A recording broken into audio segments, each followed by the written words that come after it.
तत्सवितुर्वरेण्यं भर्गो देवस्य धीमहि धियो यो न प्रचोदयात्।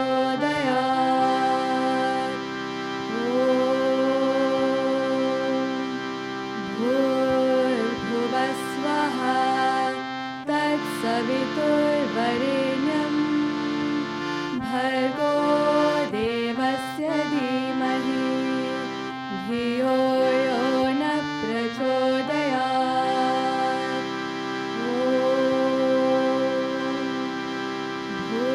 भूर्भुवस्वः तत्सवितुर्वरेण्यं भर्गो देवस्य धीमहि धियो यो न प्रचोदयात्।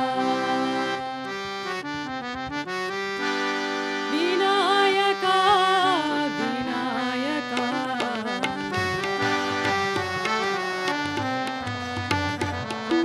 विनायका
वाहन गजानना मोदकहस्ता गजानना मोदकहस्ता गजानना मोदकहस्ता गजानना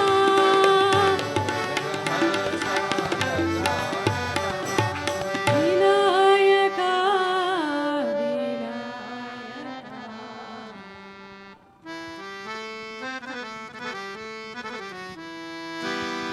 जय साई गुरुदेवा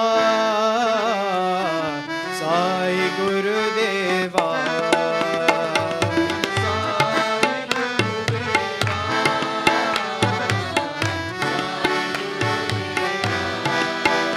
जय साई गुरुदेवा साई गुरुदेवा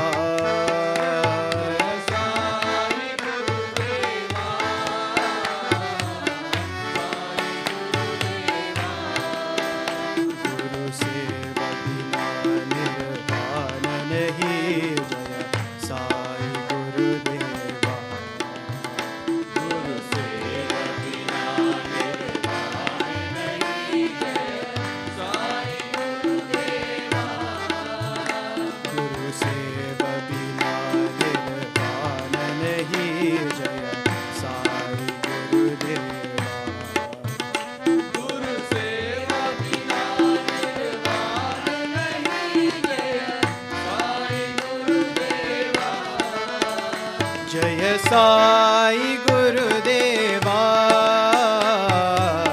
साई गुरुदेवा जय साई गुरुदेवा साई गुरुदेवा तुम ही हो माता पिता तुम ही हो साई गुरुदेवा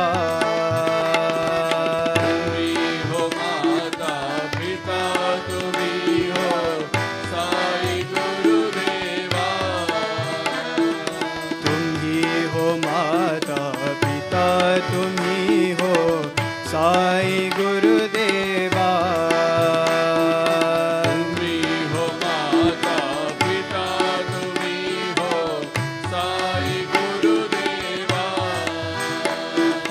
सत्य स्वरूपा राह दिखाओ साई गुरुदेवा सत्य स्वरूपा राह दिखाओ साई गुरुदेवा सत्य स्वरूपा राह दिखाओ साई गुरुदेवा सत्य स्वरूपा राह दिखाओ साई गुरुदेवा गुरु सेव बिना निर्वाण नहीं जय साई गुरुदेवा गुरु सेवा बिना निर्वाण नहीं जय साई गुरुदेवा गुरु सेव बिना निर्वाण नहीं जय साई गुरुदेवा गुरु सेवा बिना निर्वाण नहीं जय साई गुरुदेवा जय साई गुरुदेवा साई गुरुदेवा जय साई गुरुदेवा साई गुरुदेवा तुम ही हो माता पिता तुम ही हो साई गुरुदेवा तुम्ही हो माता पिता तुम्ही हो साई गुरुदेवा सत्य स्वरूपा राह दिखाओ साई गुरुदेवा सत्य स्वरूपा राह दिखाओ साई गुरुदेवा गुरु सेव बिना निर्वाण नहीं जय साई गुरुदेवा गुरु सेवा बिना निर्वाण नहीं जय साई गुरुदेवा गुरु सेव बिना निर्वाण नहीं जय साई गुरुदेवा गुरु सेवा बिना निर्वाण नहीं जय साई गुरुदेवा जय साई गुरुदेवा साई गुरुदेवा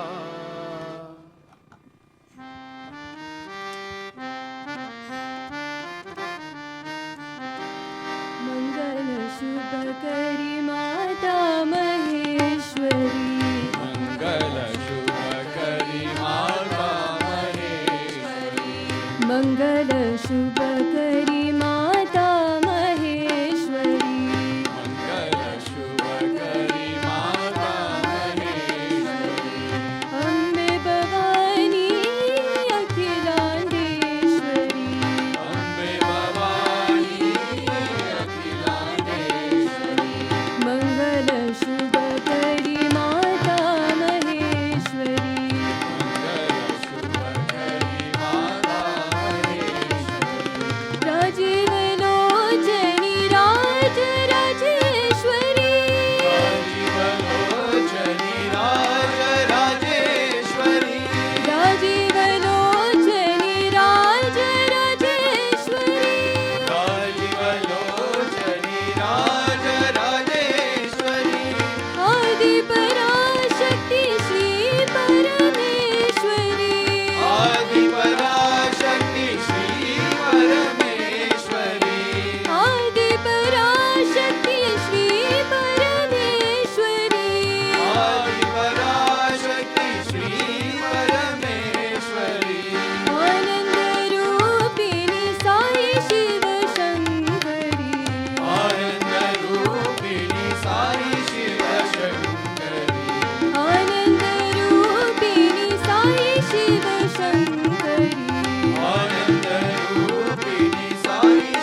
My humble pranams at the lotus feet of our dearest Lord, Bhagavan Sri Sathya Sai Baba.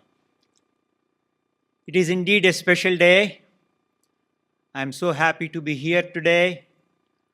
We have a wonderful satsang ahead of us. I want to take a minute to warmly welcome our regional president, Pradosh is here, and Sister Pradipa is here. And our regional vice president, Venkat is here. I don't know if Maitri has come. Maitri is here. Welcome.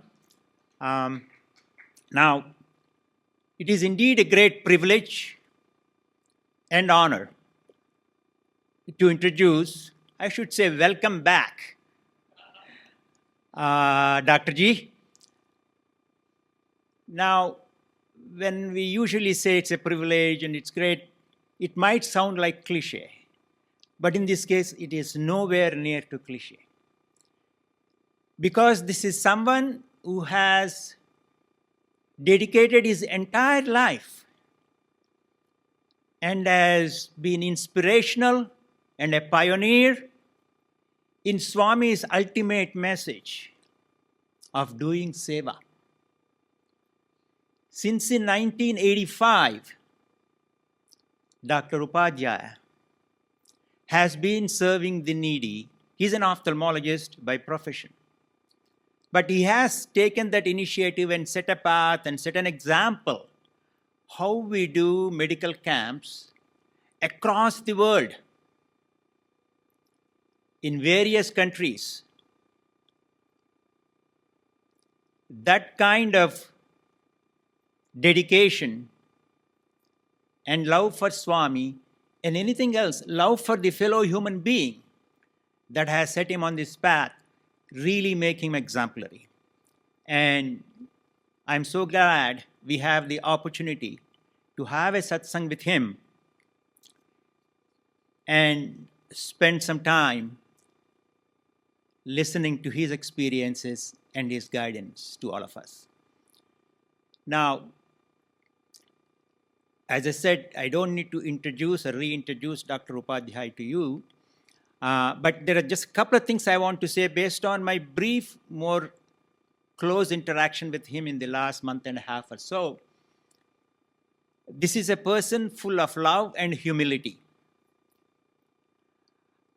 And recently in the retreat, the way he has interacted from the moment he has entered the retreat, the energy he brought, and the smiling face. And in the last almost 10 days, every day he had a retreat or satsang with someone or the other. And you will see the same energetic Dr. Upadhyay today. So that is really wonderful. And that's one of the reasons Dr. Sarvesh and Dr. Gauri, all the way from Atlanta, has come down, because his love and service rubs off on everyone. So, the way we're going to do it today is Dr. Upadhyay is going to speak for about an hour, and our SSSC children and gurus are going to join. Then he will have another 45 minutes or so. At the end of that, we will have question-answer session. So please, as you listen to him and ruminate on other talks he had, so please think about some questions where we can take the full advantage of his presence here. The young adults, wonderful young adults, have shared some questions with me already, and I have given a preview to Dr. Upadhyay. He will weave them in. If not, feel free to ask the question if it's not covered. Okay? So with that, Dr. Upadhyay, please come on.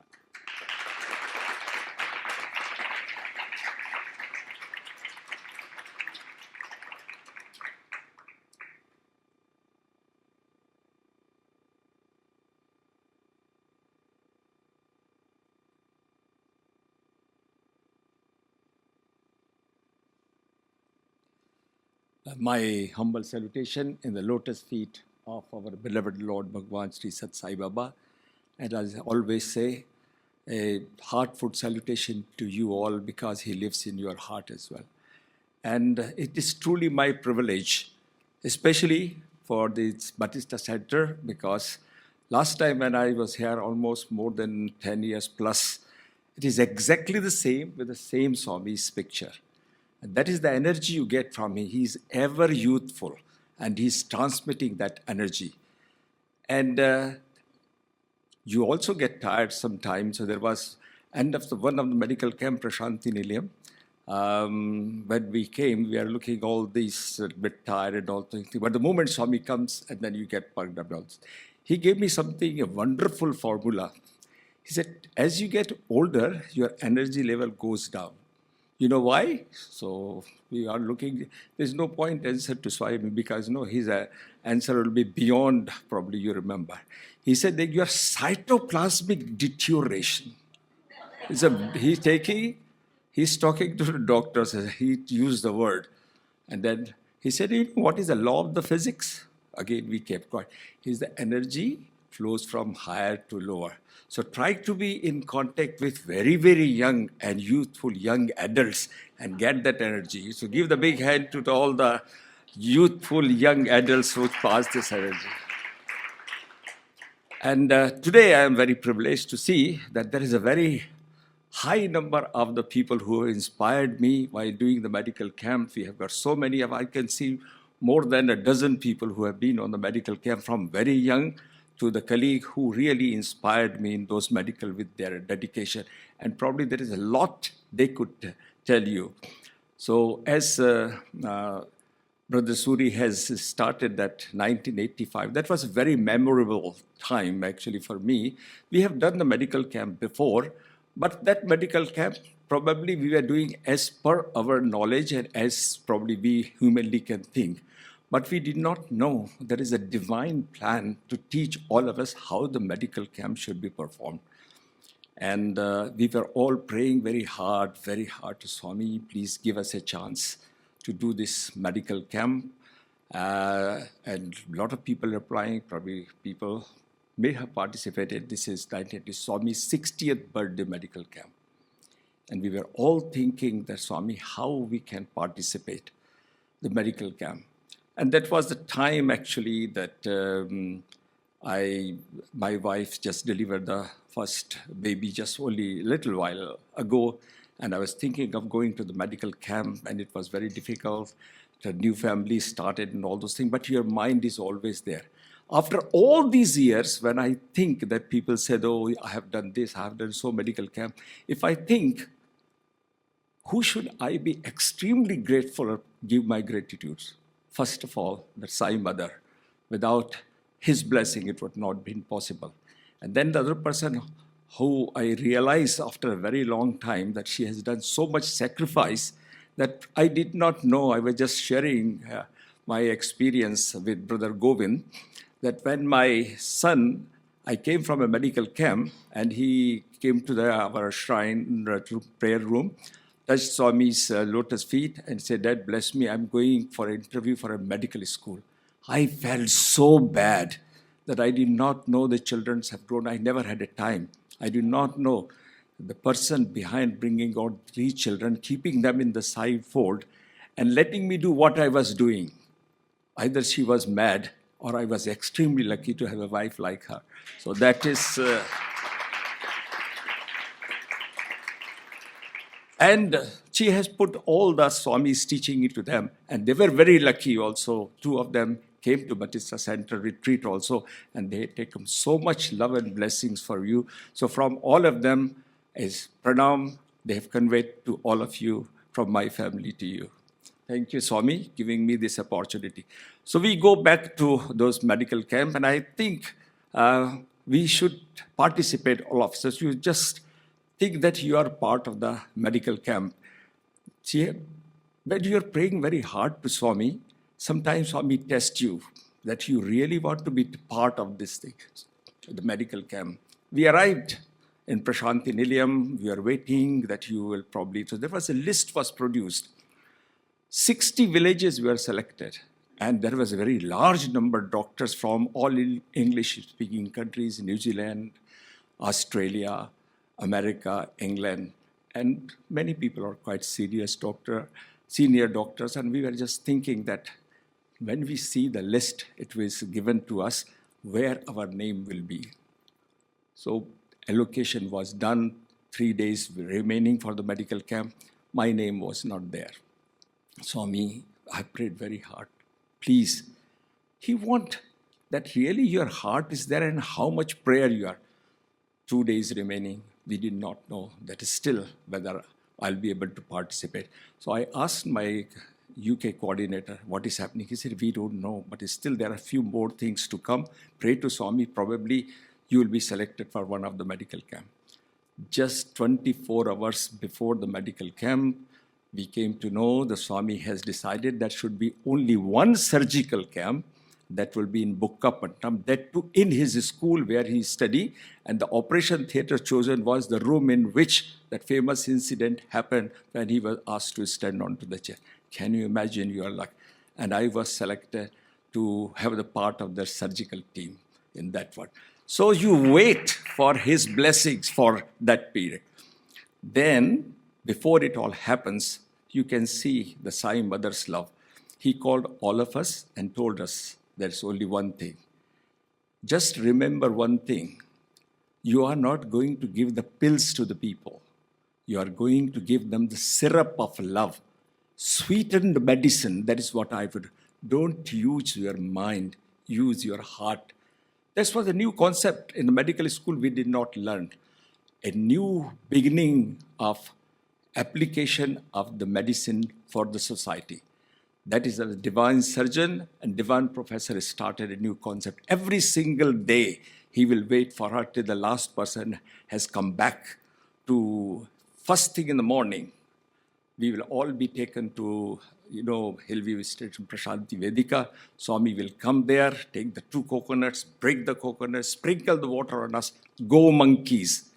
We didn't know why he's talking, that we are monkeys, but we know, Phyllis Crystal has written that we are monkey mind, so probably Swami is warning, just have mindfulness when you're doing the works with Swamis. And you do your work, when you come back, each and every person, when the last volunteer has written, Swami will still pacing into the veranda, he will not go to his retirement.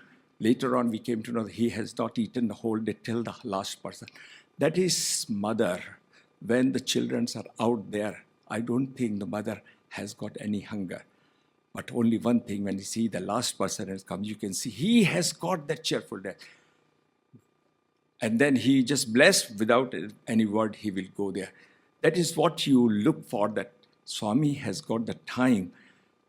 Millions of people are praying Swami all over the world. Thousands have come for the medical camp. A lot of things were going. That is second, if I'm correct, second or third world conference. People were just displaying whatever their country was doing. Every minute they were consulting to Swami, Swami, what we should be doing, this arrangement, that arrangement. And Swami is talking to each and every one. When we think about that, Swami has got Virat Swarupa, 1,000 hands, 1,000 legs, 1,000 eyes. That is the time I have seen Swami, that he was talking to each and everyone for everything they want to ask Swami, but at the same time, he has the time for everything. And that incident is really touched, that we think that such a thing, how Swami goes into the finest detail. One day we were just about to go in the morning for the medical camp, and suddenly as we were coming out, we saw there was a dog was probably hurt by a passing vehicle or something like that, a lot in the pain. And we were thinking we will all be late. We were looking for the veterinary surgeon who was part of our team also, we could not find. So one of the doctors from Bombay, Dharmakshetra, probably you heard about Dr. Janki, wonderful person. He said, Dr. Jan, let's see. And somehow, because we all bagged, she has got some bandage, all those things, we just tied the bandage and everything. Dog was in a lot of pain, but we knew very soon it would be very hot. So we decided, this just thought came to our mind, just let us put it in the shed. But Sevadal has got the instructions. He said, you cannot put her in the building actually, because we look after, I cannot go and get things. He said, don't worry, we will find something. Meanwhile, somebody went and got a little milk for the dog also. And we prayed to Swami. And as usual, what you do, the best medicine in the world, that one of the volunteers took the vibhuti and just put in the milk and put on the, tapped on the head of the dog, and we all went. We forgot everything after that. In the evening when we returned, thousands and thousands of people pouring in Prashanti Nilayam to have darshan of the Swami. And Swami said, how is the dog? Can you imagine that our Lord has got, Swami says, I look after each and everything. This is the proof that despite of everything, Swami, and we went to see where the dog was. We could not find. So we asked, oh, Swami has said somebody and it has been taken care of. Despite of all this hustle and bustle, Swami's darshan, Swami is so busy.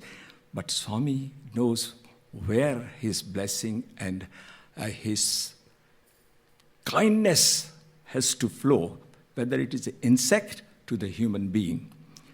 And he's very particular what you do. So 23rd number was coming, 22nd was the last day of the operation. We were all so excited. We knew all the patients were invited. They were sent a special bus to come on 23rd. Swami will distribute them, the dhotis, pajamas, what a dress. All the gifts was ready for them. So we came on 22nd and we thought we'll listen to Swami's discourse and we'll go. So we sat down after Swami's darshan. And then Swami was given the discourse in Purnachandra Hall. We decided to stay, not going to the hall, thinking that we'll go quickly after Swami's discourse so we can reach in time. Before Swami started the discourse, he sent a message, no discourse, go back to work. You know, duty first. And if we want to listen to the Swami. And it was such a clear message that you have to go. The test starts from there. Swami's 23rd birthday, there was no bus running, there was no taxi, no transport to go to Bukkapatnam. How would you go? Swami has sent the instruction, go, how will go? So were three of us, one of the pharmacists, one of the general volunteers, and myself, and we're looking here, there. Swami always, if he asks you to do something, he gives the solution also. The only person who was available to talk to us was our great Dhobi. He is doing his duty. We have come for Swami's darshan, but he is making you looking absolutely shining with all your white trousers and what a poor chap is doing work for you to make sure that when you go in the presence of Swami, you are a sparkling, shining example of Swami's, that you are Swami's bhakta. So we ask that we are not able to get anything. Is there any way we can find somebody can help us? God only knows. Just he said, why you don't go the way Swami used to go to the Bukkapatnam from this village? Walk by the river. Walk by the river? Yes. Swami used to go this trip, morning, afternoon, evening, because he used to come in the afternoon to feed his grandfather, probably. You probably all know this wonderful story that how Swami used to come in between, feed his grandfather, and run back again. Geeta probably will tell you better than I can tell because she has so much interaction. So we thought, let's try. And I tell you, that was my best pilgrimage there. We didn't know the way. We went to there, and only people who are available by the river are the washermen, dhobis. So we keep asking there, and we started walking. As we walked, then we could not find anyone. Nobody has taken that trek for a long time, so there were a lot of boulders and bushes and everything, and we were walking. And all the time, we were thinking about how we were walking. And that picture reminded me something. The God has left the Vaikuntha, has come down to this planet. And look at this humility. There are thousands of the people who could ready to take this, duty to serve. But look at the humility. The person next to Swami serving and the Swami serving. He bent down. The Lord come from the Vaikuntha to come down, bend to serve the people. Why we can't do the same thing? This is his message. My life is my message. And this is not enough. I was there and I've seen Swami doesn't wear the chappals. Sometimes they put a little, carpet. Swami never walks because that cues, those people have seen Swami doing the Narayan Seva. He doesn't follow what you are doing. He wants to do what he wants to do. Sometimes he goes in between. And the ground is full of pebbles and other things like that. And we said the lotus feet. And those lotus feet are walking in the hottest scorching sun. Time was about 12:15 in the afternoon. People were wearing chappals. They were shoes, but Swami was not wearing anything. That time we were reminded how this little Sathya would have taken that little boy running up and down. That reminded me my first interview with Swami. As a doctor, I just wanted to prove, Swami, show me if you're really same Krishna, same Rama. How do I know physically that you are the same thing? And the most wonderful thing happens. We were sitting and somehow Swami just asked me and came to sit down next to his cushion. His one foot was in the cushion. He lifted the foot and put it in my lap. And I touched his feet.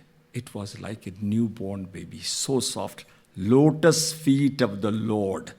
At that age, that morning, he has walked so much to do Narayan Seva, and he's proving, look, touch my feet and look at your feet. You come for 2 days and the feet start cracking and other things like that. And he said, I wish Swami allowed us to walk with the chappal. We have got physically same body. Most of you are doctors here. Why we react to the same sand and all the dust which we walk and our feet start reacting? Why not his feet? Because you know why? It's not because he wanted to prove something.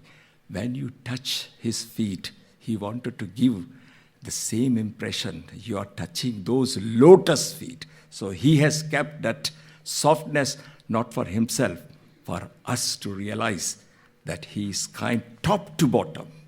Each and every part is as soft as a lotus. That is the first time I realized that, yes, this is what the divinity is.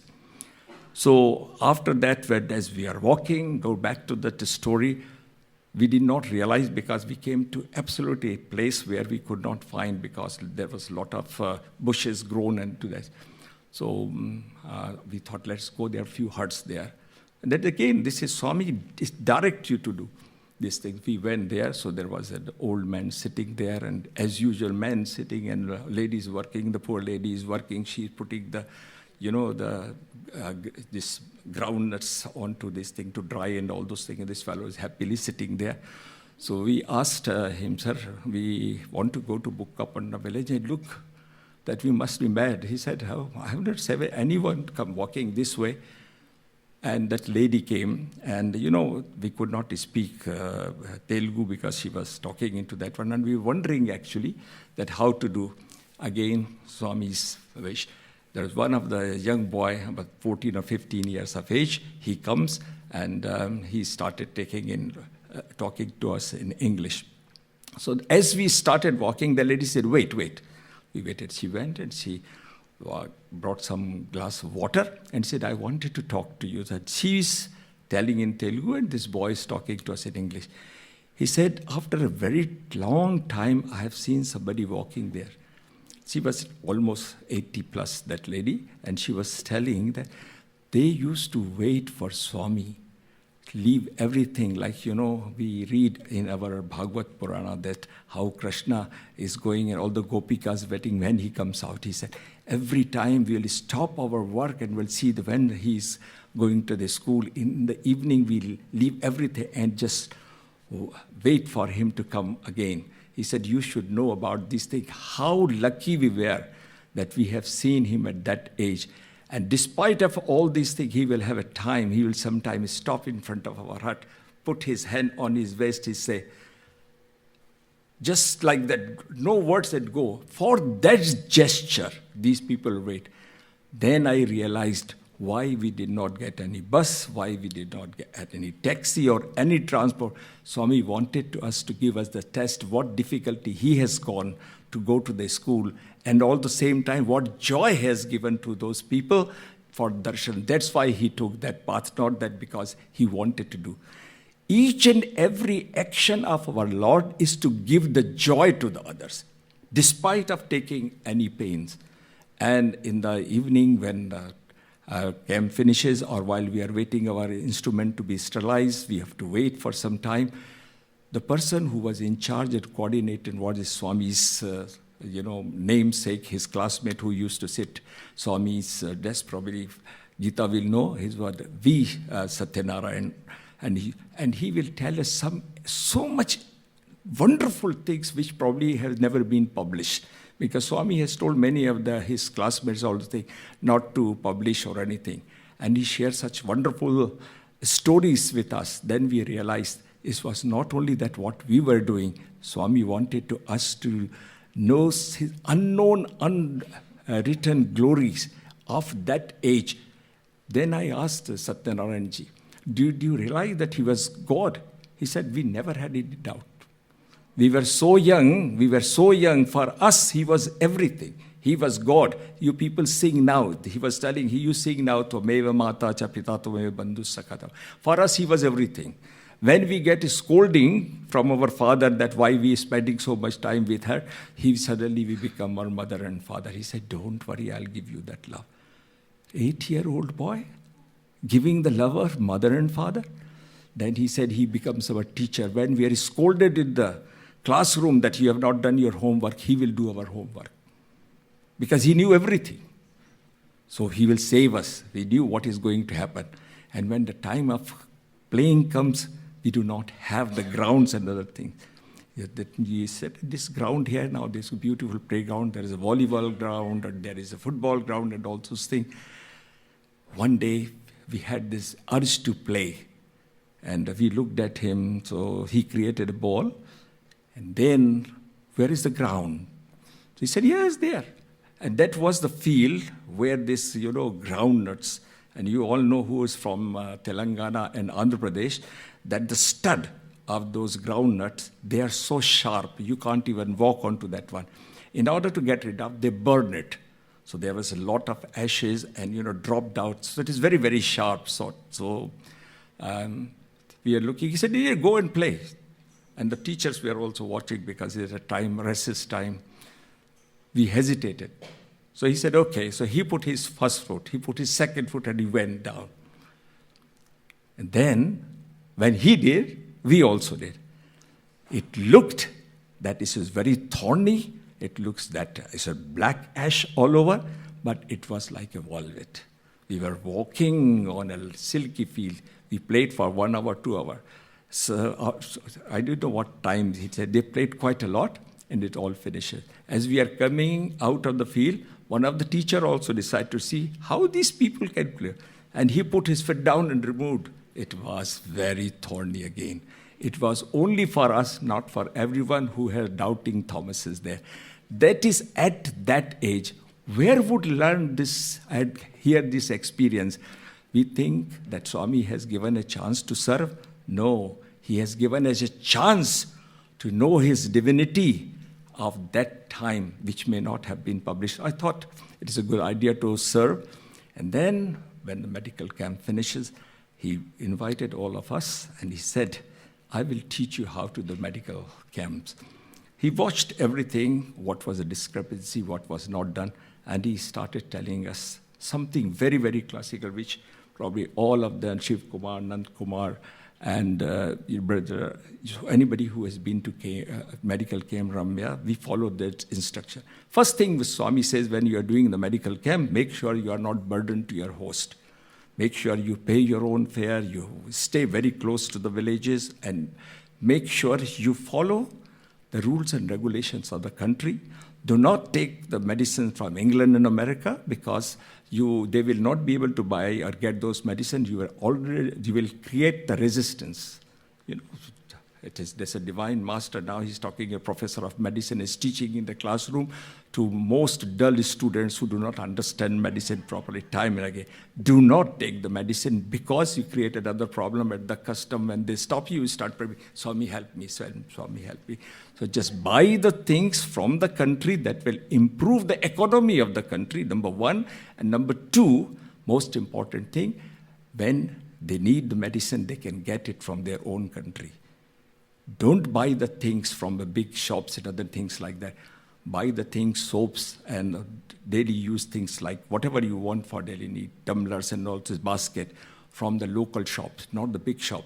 It is important to buy from these dwellers who are selling things from the footpath.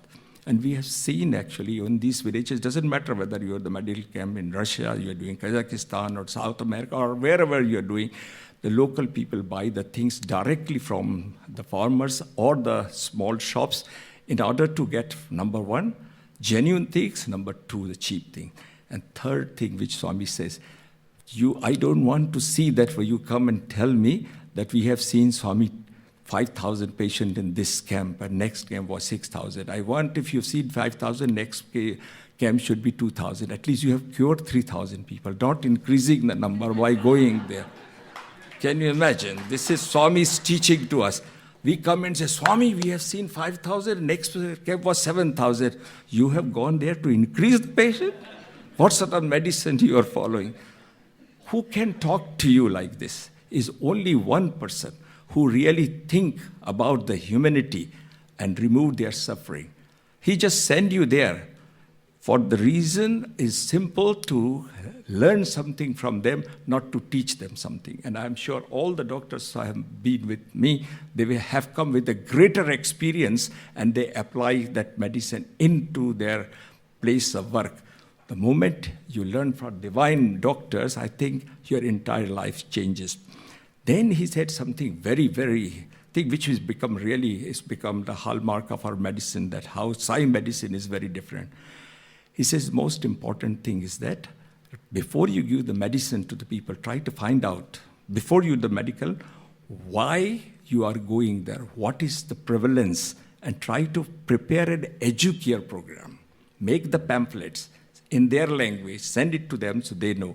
Simply go to the villages, send your general volunteers beforehand, and to make sure that they find out if they have got a problem of hygiene. Simple thing, nail cutter, washing head, boiling the water, keeping the head hygiene. So we thought head hygiene, Swami is talking, many of the country has got the lice. He said, no, it is not only lice. They have to think right. So head hygiene is very important. It's not only just making sure that they are free from the lice.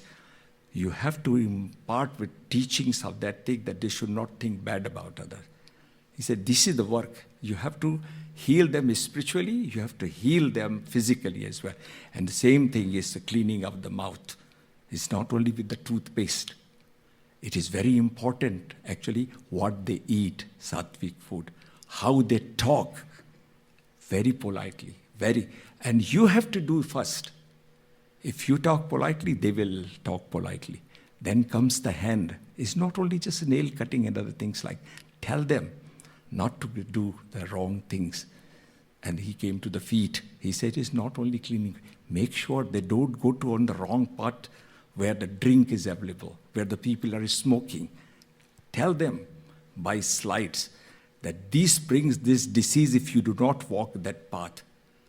Which medical school teaches this? So many doctors are here. Can you tell me that any of the preventive and medical or social sciences have ever taught these things, that what is the importance of the looking after your head, mouth, hands, and your feet? Can anybody just explain? Have you ever heard, Dr. Shiv Kumar? You are the one who looks after the mouth and makes sure they eat well for a long time. But have you heard this concept of? That is what this divine doctor has taught. That's why my life has become so simple, actually. We impart with this teaching, and then you go to do the medical. And it has happened, actually. Probably you know that our mobile hospital that has got one of these concepts who have worked this thing. By the drama in the villages, they show this concept, actually. Abuses like tobaccos, alcohol, shouting, all sorts of things, actually. All these things are reducing in that villages. And if you ask Dr. Narasimhan, he also sat down in Swami's lotus feet and learned all those things. So this is what the Sai medicine is very different. And Swami always said there is one thing. Every doctor who is working in the villages, he must be very good in the psychology. But that psychology doesn't start with the work PSYCO psycho, because that psycho is very different. Sai said it is SICO psycho. And what is that psycho? It's very simple. When you're talking to somebody who is a patient, first think they are somebody's mother, somebody's father. This is the My Swami's message for you youngster, what is the difference of the Sai medicine? Hold their hand in your hand when you are talking. What is your problem, Amma? What is your problem? 50% of the problems will be over there. And Swami beautifully decided, probably you know that incident, what was there. Somebody came to doctor and the phone rang. He lifted the phone. He is still holding to check the pulse of the patient, and his phone rang.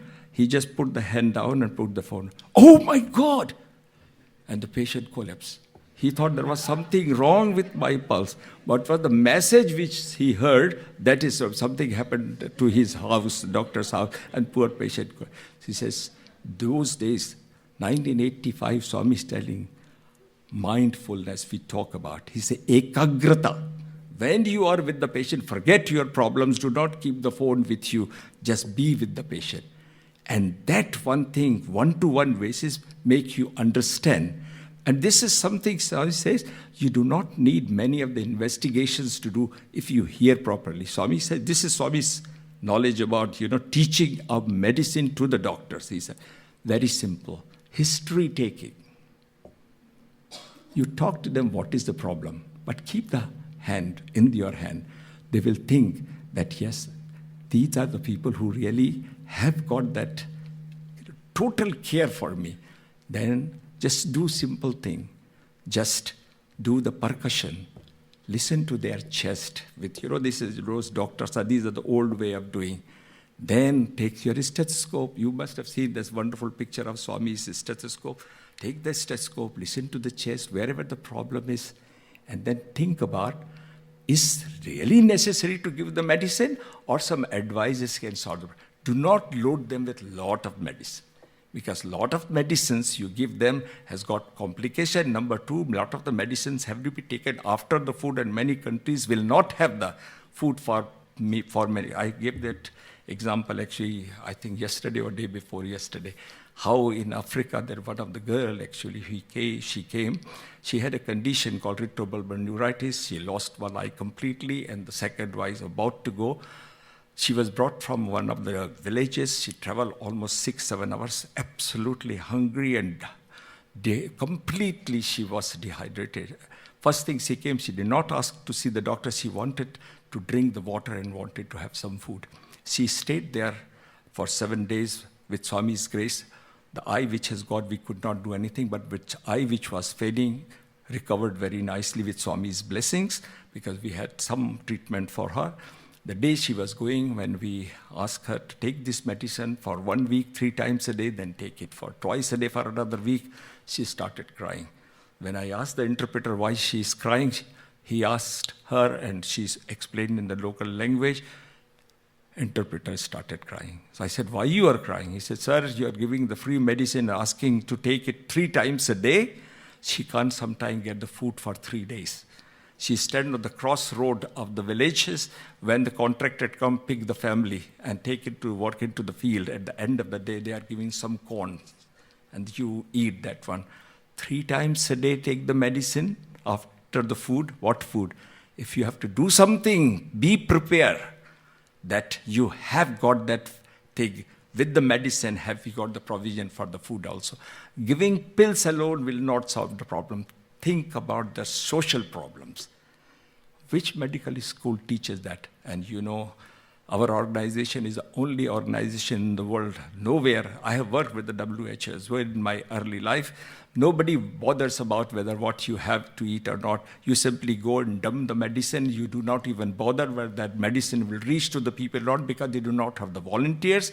That medicine half either, I should not say, what happens. Dr. Swami says, never taught negative about any of it. But it doesn't reach for whom it is meant for, and it goes somewhere else. But here it is. Our loving volunteers take the trouble of walking long distances, not only deliver the medicine, but the food also. And many of the parts in the world where we have done the medical camp, the very, very remote parts, they may not know the name of Jesus. They may not know the name of Allah. They may not know the name of Durga or Krishna, but they know the name of Sai only for one reason, because Swami has reached through the service to their doorstep. Swami's students know through this Grama Seva.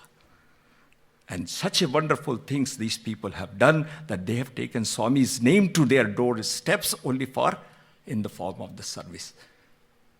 Sai Ram, in the bushes of Africa, when you go there, people are standing there. People are selling coconuts when you come out and try to buy the coconut and you try to pay them. No, sir, don't humiliate us. Sai has done so much for us. At least we can give it to somebody who has come from Sai. Poor person on the street selling coconut, they have got that much offering. We think we offer this thing. Where would you get this love? This is what we get. Swami says you go do the medical camp. You learn rather than you give your knowledge and part with the knowledge. You come so much rich when you come back that yes, we have learned something. And one of the things which you learn, the language of love, whether it is from the patient or it is from the fellow colleagues. Many people ask me, they have one question actually, is there only the doctors who can do this medical camp? But I can go a little bit further stretched. I will ask one question. Can you tell me who was Swami's first volunteer as a general volunteer? Except for Swami's student at Gita. This anybody else can. Who was Swami's first volunteer? Who's helped to take the patient to the doctor? There are no super specialty hospital, but the doctors used to come to see Swami, and the moment they come, that Swami will tell them that, yes, there are a few patients, they will be coming here, and you see, like, you people go and do the medical camp in Prashanti Nilayam. So, any of you can just guess who was Swami's first general volunteer? Well done. Who said that? Please raise the hand. Fantastic, fantastic. You know, Amma, because you were there. She will take the people, because everybody cannot approach Swami. She will shelter these people. And most of the people came not only with the medical elements, they came more of the mental element. Because if they are not, everybody who has got a little bit psychology problem, they will all think that they are mental and they're possessed with the ghost that poor Swami has got from this exorcism. You all know this story. So Ishwaramma didn't want anyone. And so he will go to the Swami. I have got few patients, Swami. So-and-so is coming. Can you? She will take the history and everything like that from this, and she will try to take somebody who speaks. If the doctor doesn't speak Telugu, and if the doctor is Tamil or Kannada, she will make sure somebody has got, in the medical camp, we need the interpreters. You can't do anything. Suppose you are going to a country, if you don't, that concept started from there. Long, long time ago. This is what exactly, not only Swami, the Mother of God was also doing the service, and she was the first volunteer.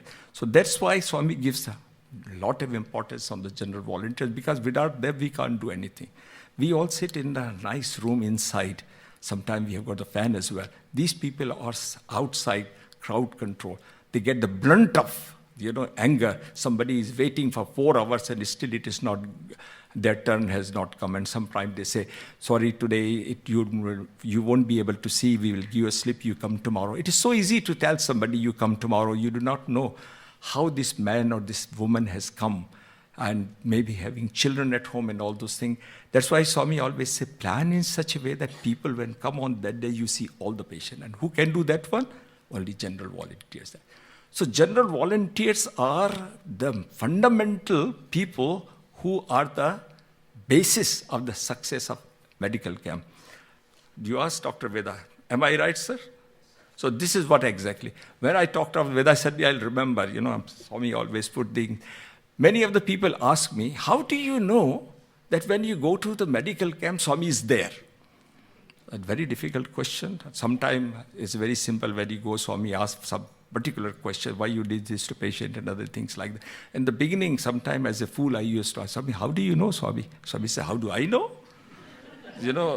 So this is one thing I didn't remember, Dr. Veda. We were in Guyana, actually, and it was very busy.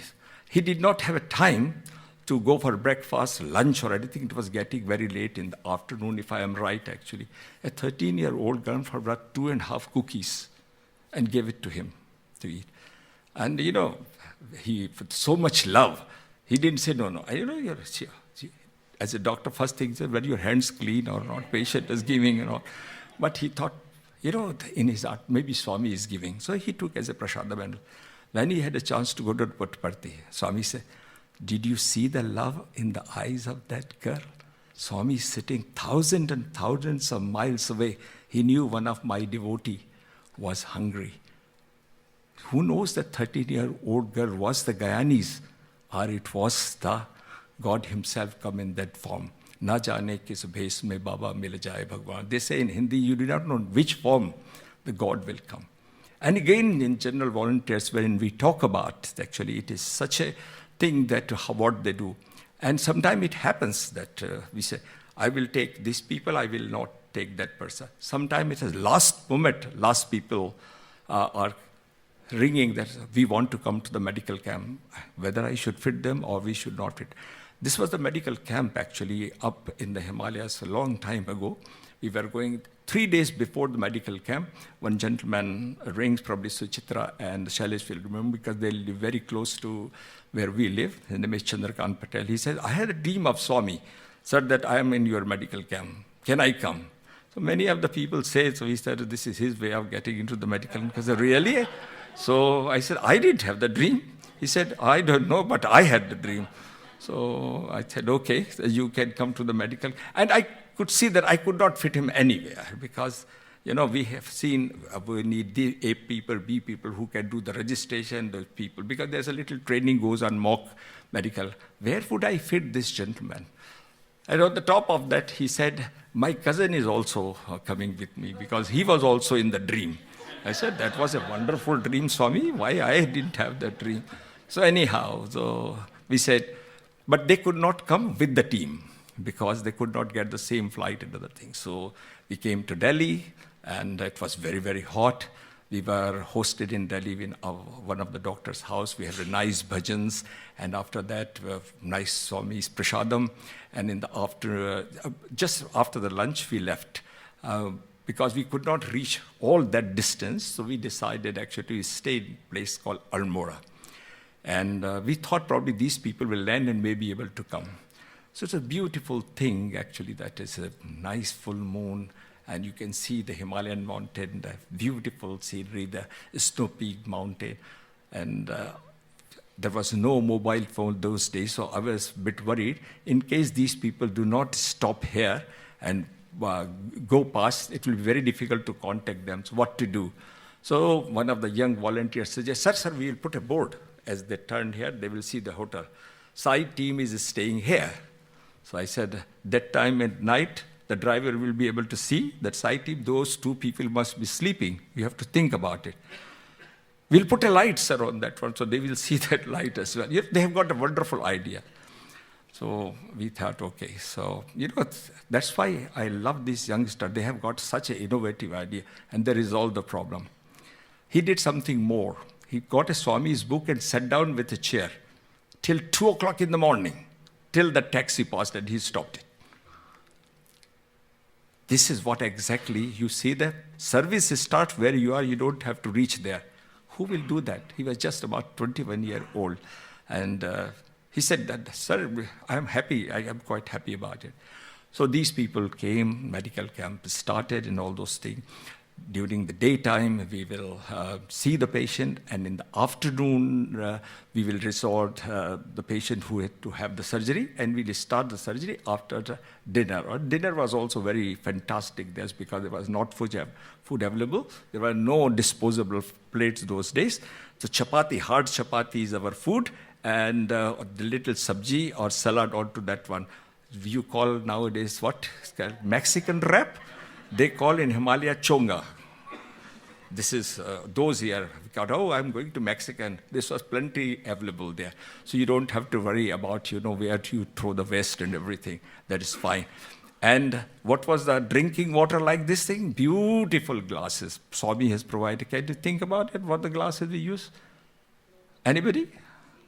It is attached to our body, those glasses.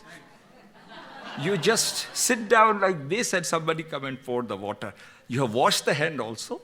You have drank the water. What is saving? No waste of water.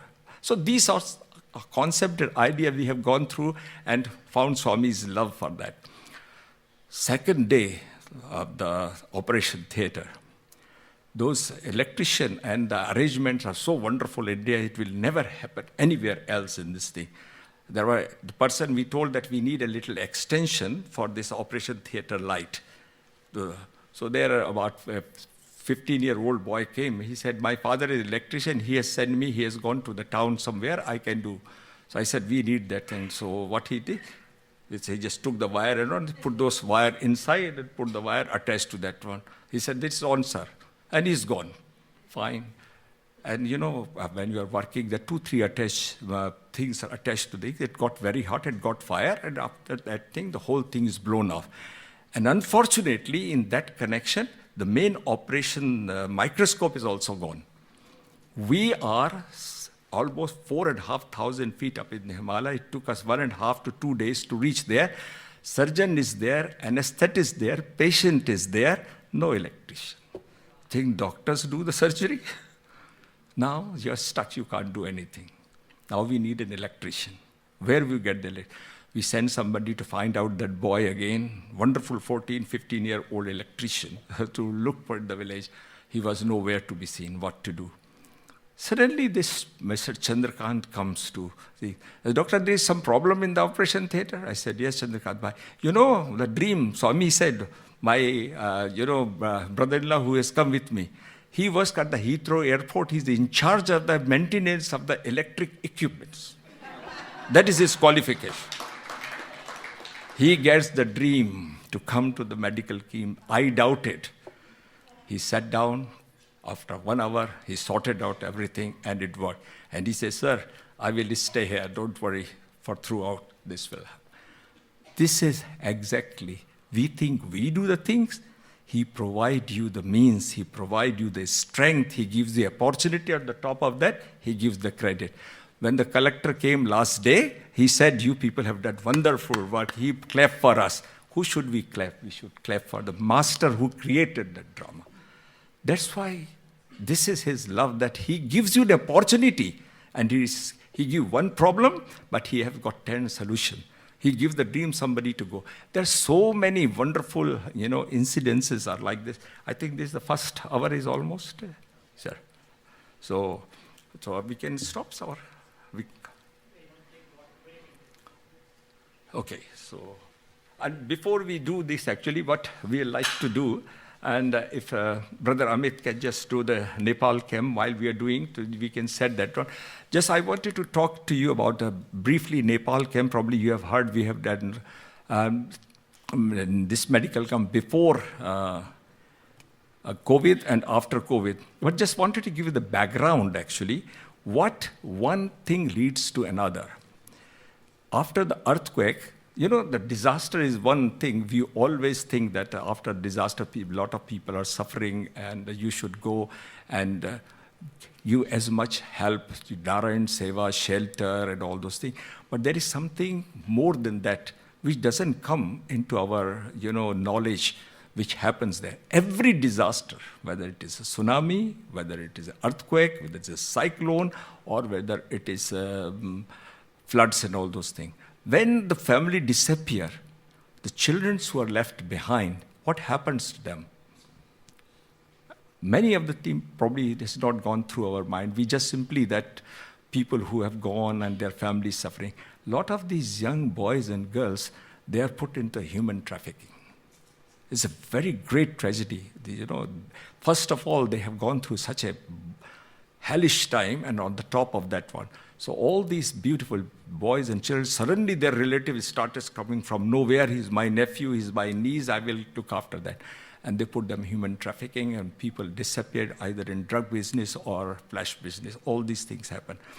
So people contact Sai organization, many countries, and especially Nepal. So there are more than 600 boys and girls actually who were suddenly found that there was nowhere to go, and government realizes this wrong thing is going on. So they approached the Sai organization, can you find a shelter? Nepal is one of the very, very poor countries, no doubt about it. So they openly accept. And he said, you are no more anatha. You are now, Sai Natha is your guardian. Sanatha. Sai Natha is your guardian. What a wonderful concept they have taken. Without thinking where they will keep these people.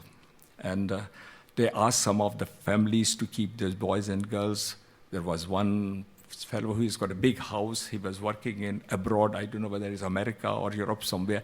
He said, oh, my house is big. My mother has also come to use. You can use that house. They sheltered them there when he came on holiday. When he saw the joy on the face of these things, sir, you can use as a girls' hostel or boys' hostel. What? He has given the whole house 3-story building. When he saw the joy and love on the face of these little boys and girls. There, actually, first of all, you have a look, it's such a small country. They've got probably, you heard from Mr. Nagana, 229 science center, 136 own buildings. And look at the mandir size. It's bigger than this. The hall is bigger than this, 3 stories. The top is for the education, EHV. The middle is for prarthana, and down is used for the service. Every center is like that. Every few miles, it is only... Nepal is a small country. It is a strip of 150 mile by 80 mile. I think it is probably smaller than California, but they have got this wonderful. And on the top of that, they have, can we have the next one? These are the hostels. This is a wonderful story of that little building which you see there, Sathya Sai Vidya Ashram School in Pokhara. Pokhara is one of the most beautiful place, actually. Those people have been to Nepal, they see it as a beautiful lake. Pokhara works comes from, where water is collected. That's a Pokhara means there's a collection water. We call it lake, they call it Pokhara. And in the background, you see the beautiful Annapurna mountains, because the light you can't see, but there you can see Snow Peak Mountain. Where the building is, 5 years ago, before the COVID, 6 years ago, we did a medical camp. And we had a little problem because, was anybody participated in that medical camp in Nepal, 2016-17? May not be, but we had some people from California. So there was an open agriculture ground on that one, and we have to pass through to go in the shadow of Annapurna. A huge marquee was put. I should not say number, Swami won't like, but there was a very large number of the patients who was registered for that medical camp, and huge marquee, and on one side was Narayan Seva was going on, and the place was registration was going on. But the villagers were not very happy because they didn't like this trucks coming with the medicines. People are coming and walking through their field. So we told them, nobody will go through. They will park on the village, and they carried everything, volunteers on their head, from medicines to food and everything. Hours and hours they have done this. They will go about 4 o'clock in the morning. So 7 o'clock, everything is ready for that.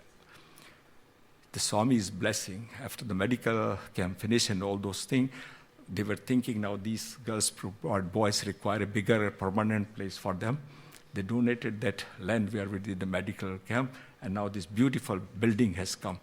When everything stopped in the entire world, when the COVID came, no work was going on.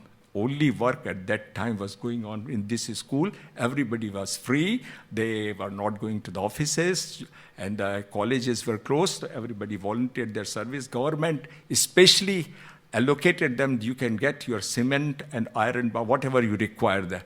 All the people came, and lovingly in that 3 years, this was complete. So when we did the last camp, it was in that building. So this is what the beauty of that. So there was an objection, but what you do, the loving service, that objection turned into appreciation by the same village. And they say, no, sir, you can use. People have donated part of the land, actually. Now they are making some extended buildings also there. So this I said, when there is a will to do something to help the people who will become, and each and every boy and girl, when they registered their name, because many of the people did not have the name, all of them has name which has got a prefix Sai. It's Sai Bahadur, Sai Shreya, Sai Shruti, Sai Bahadur, Sai Guru. All these people have got the Sai name. And we have the, can we just go further, please? Just quickly. So this is especially for our young, and you can see this is another hostel actually for the boys. Yes, we can go quickly. So this is another beautiful Seva Ashram. This, I just want to, few words about Seva Ashram. Again, when problem, now these boys and girls had become part of the Sai family. Now when they become 18, they must go out in the society. You cannot stay because now it is problem where these boys and girls go. So they made this Seva Ashram and registered as the hostel for these girls and boys. These boys and girls are now become the Sai teachers. They are teaching Balvikas. Some of them have gone to medical school. They are going to be doctors, have become computer science. And one of the girls whom I have seen that much, she came and with a beautiful picture of Krishna she painted, and she said, "Dr. Uncle, I am in charge of this house." She came as a little girl and now she's in charge of this house. Shall we go? So these are the places actually. 29 inmates live there. This is the house I was telling you about that's given by that boy. Next, please. This is the construction. There's another building which is coming because now they need. These are the boys and girls. They were that small when they were taken, and they are now grown-up boys. And they probably you heard the water project which these Nepalese have done. You must have seen this picture, how they brought the Sai Ganga from the mountains about 37 miles down. And when this first time the villagers went there, one side there is a Swami's picture on another is Shidi Baba's picture. They don't take the water like that. They bow down and they drink. We are drinking Sai Padotkam from the mountain. They call it Sai Ganga. Next one, please. So these are the inmates, girls, after 18, and most of them, they are working for the schools, and some of them are in the medical schools. And these are all newly. What I am trying to say, they do not have any means of money.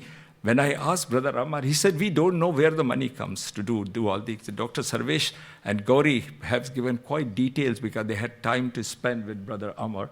Right? That's why probably they are here. So if you want to add something, please, it is not my session. It is an interactive session. I am talking with our family members. So it is not like that I am giving any talk. So these are, can you see that there are 14 consultants actually. This is a permanent hospital in Kathmandu. And this is actually the turnover. And there is a medical college very close by. So when I ask these people, why you don't go there? He says, sir, there we get medicine. And we are giving a lot of instruction. Here we get medicine and we give them prasadam. What is that prasadam? Vibhuti prasadam. What do you do with it? We dip our tablet in the vibhuti before we take it. Medicine dip in the vibhuti. And I'm sure most of you do as well. So this is what exactly difference is Sai medicine. So next one, please. This is again these hostels which has come. This is in Bharatpur. And this is such a wonderful thing, actually. We heard the story of problem that my professor or not, he wanted to go to Puttaparthi. His condition was there should be 5-star hotel with a swimming pool. Just opposite this Bharatpur school, there is a place where there is gym and a swimming pool. And these boys and girls used to look at that one, and they opened that for them. So, that is Swami's love for them. Next one, please. And these are Sathya Sai Seva Avas. These are the places, a lot of patients come actually with the heart problems. So the cardiologist with us, we have identified a lot of people require the heart wall operation. So we decided that when we go back from America and England, wherever people want to donate, and it all came to roughly about $850, almost $900 for each wall. So we said we will commit Swami's number actually. So we said we will do 90 valves. We committed, but we know how to get the money. So they said we will do the operation. As and when it comes, you replace those valves for us. We came back. Swami had a better plan than what we had. Better plan was, as we return and we are trying to negotiate, because our organization, the only organization in the world, cannot solicit funds. You have to just simply go and tell, this is a project. It is up to you what you want to do. 1 week later, I got a message. Government as Nepal has decided actually that anybody who need the heart wall operation referred by the camp from Sai will be free for them. Swami has taken charge of that.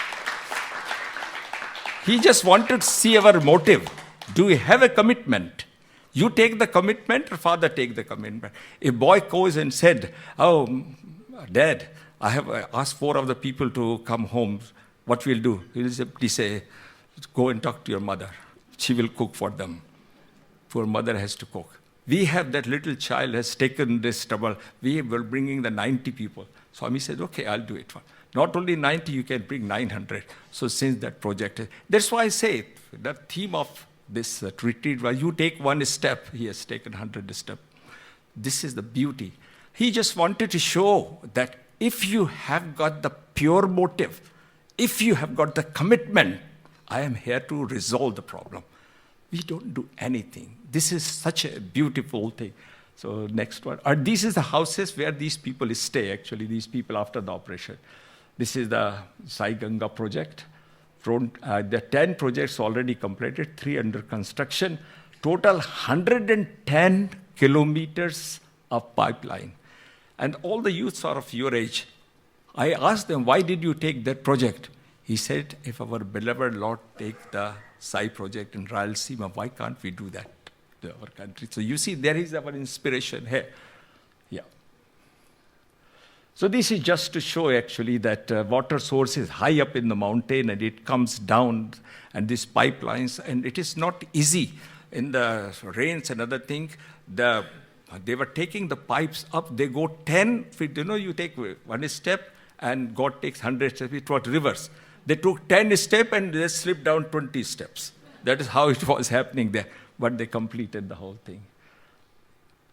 This is all because Sai Sathya, they have got this, every camp they distribute this Swami's magazine, and that's a beautiful, loving story of Swami, and it's distributed to everyone, and it's a very, very popular one. Yes, can we go quickly? Yes, that's just to say what they have done. So just we wanted to show, can we just show the Nepal camp quickly? Before we go to Nepal camp, this thing, I think many people ask me always actually, when you go to the medical, how would describe the love of the people? You always talk about the love of the people. And it's very, very difficult actually. How can you describe somebody's love? Oh, they're so loving people, they did that. I think I've got 2 shining examples here actually, Anirudh and Sanyukta.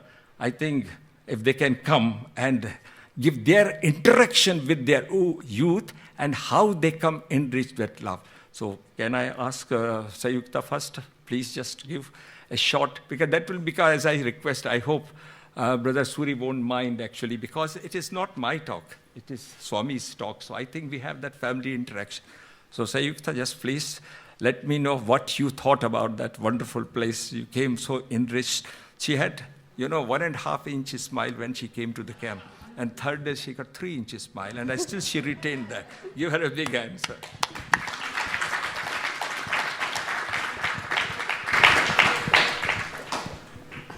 Sairam, thank you so much, Dr. Upadhyay. I mean, to start off with, the only reason we went to the camp in Kazakhstan in 2018 in the first place was because you came to our center a few years before that. And this center has given me a lot of volunteers. So big hand for Bethesda Center. Yes, definitely. So because of you and the inspiration that you gave to us for all the work that you've done, our parents, who are so lucky and blessed to have our parents, took us, Anirudh and I, to Kazakhstan in 2018 for the medical camp there. And I think the one teaching of Swami's that I really experienced there in full force was, Swami says there's only one language, the language of the heart. And there we went. We were a smaller contingent of the international general volunteers and medical personnel, but there were about 200 around there, Russian volunteers, culturally Russian and Kazakh volunteers, so, Asian, white volunteers that had come. And most of them only spoke Russian. There was no English, no any other common language shared between us. And during the daytime, as a general volunteer, sometimes I would go and help the doctors set up the camp, but sometimes I'd stay back in the school, in the staging area, and help cook the meals and help, keep everything clean there. That's where all the volunteers stayed. And because I was staying back, all of the translators would go off to the camp with the doctors. So there were no translators left behind for the general volunteers who were cooking the food for everyone, maintaining the camp. So when you have no means by which to communicate whatsoever, only then is when you really open your heart and speak through, Swami's love. And it's, as Dr. Upadhyay said, you can communicate so much through just smiling back and forth at each other. I don't know what we were doing in the kitchen, but we were just singing some bhajans, and somehow we would make lunch, and then somehow we would do the same thing and make dinner. But there was no instruction. They were speaking Russian. All these recipes were in Russian. I had no idea. They had no idea. Somehow we just sang bhajans the whole time, smiled brightly at each other the whole time, and only through Swami's love you can accomplish something like that. Only through that, and that's really what I gained so much from that. And overwhelmingly, it was the most transformative experience of my life. Just to see, that is where I really learned, what is true seva and what is true devotion to Swami. All of these people who had come, again, that culturally completely different from anything related to India or to what we might imagine as, Swami's ashram and stuff like that. These Russians and Kazakh people, they have never left their country, never seen Swami, never come to India, and they're so dedicated, so devoted to Swami. One of the translators named Dima, who I talked to, we would ask so many of them, how did you find out about Swami? How did you come to Swami? He was a young fellow, and he said his mom one day just showed him a small picture of Swami, and said, Dima, this is God. And from that day onwards, he never looked back. He said, okay, and then came to all of the camps, worked so devotedly. And from that, sometimes I think as the youth, sometimes we have this question of how can we have faith and devotion in Swami when we have not had so much physical interaction with him. But this is the exact example. They've never seen Swami, never even heard so much, the way that we have in this center, in this community, to hear so much of Swami and speak so much about him. They don't have any of those opportunities. And to see those true sevaks is like the equivalent of seeing Swamis, Swami says. And that is really where I think when you see those people, you will know more of who Swami is, and you will know through their love and devotion, increase your own love and devotion. So just so grateful to Swami for giving us that opportunity, to our parents and Dr. Upadhyay for really, inspiring us and allowing us to come. Thank you. So did you get the message? What message did you get, youngsters? What did she talk about? They did not speak the language everybody interprets. So how you translate one of the Swami's fundamental teaching not to us, to the whole world? Can you, youngster, any language? Yeah? Just one word which Swami always tells, not to us, to everyone. There is only one language. And what is that? Language of the heart. That is what they were doing. This happened, probably most of the Dana Gillespie, she also comes to the medical camp and all those things. And again, problem, she can't speak the Russians. So when she's cutting the vegetables, she's singing the bhajan, all those things. And you can see the work goes pace forward with the bhajans. As the bhajans goes into, probably Brother Kumar is there, when Swami is about to produce the lingam, how it all comes more and more. And you can see 200 people are coming to have the lunch or dinner. Their hand goes fast as the bhajan goes faster, and it all goes faster. That is the only thing. There is only one language, that's a language heart. People forget they are Russian, they are Kazakh, they are coming from Africa, or they are coming from America, or no color. There is only one color. And the beautiful of that color is many of the places we have never have a lot of problem about waters. People cannot have the bath and all those things. And every day I find that these people, they cannot go to the bath because they are giving a chance after every 48 hours, 2 hours, the group of people will allow to go to a nearby river, which is about 5-6 miles. They will have bath and come. But how they look so fresh. So I thought they must be using a lot of powder and other things like that. So one day I asked one of the interpreters, he was like, how you look, please? What sort of powder you use? He said, Dr. Upadhyay, look, vibhuti snanam. If they do, they take the vibhuti and put all over this thing. I said, that's why it is so nice to see that one. It brings me to, one of the story, like I remember, you can see this man is praying namaz in Sai Mandir. Probably Dr. Veda will remember this story actually. This happened actually in Guyana. So sometime what happens actually, you go and overcommit yourself, not knowing what our restriction is there, and that is a problem. Because the general volunteers, in their enthusiasm, say, oh no, the doctors have come, they're Sai doctors, and they can cure everything, they go beyond everything. And then who is put into the trouble? Him.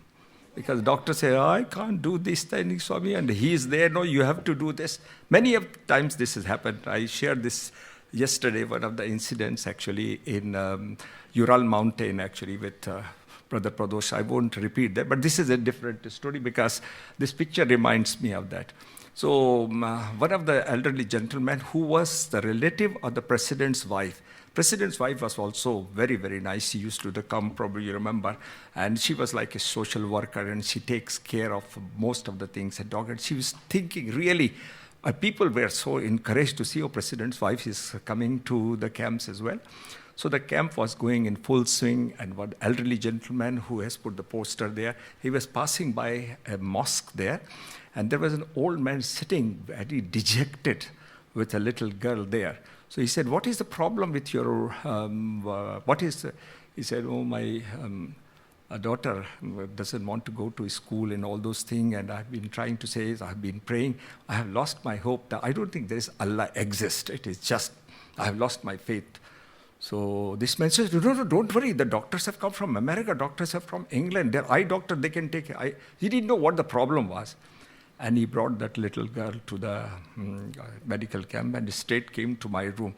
I examined that girl. She had an injury, and her eyes were badly scarred, and she did not have the eyeball in that side. And you know how it happens, the 7-8-year-old, when she goes to school, they make a mockery, or they laugh at her, and she stopped going. And you know, when child is in pain, parents are in pain. And she said, I'm not going to school. And the child was. So only thing is that so this man refused to come before, but then he said there was another medical camp arranged by A Club or B Club. You know, there's a lot of these clubs go. I don't want to name. They go to. They all came and they say, we send you to Freetown and some doctors will take care. And that never happened and all those things. So they thought we are also come from that place.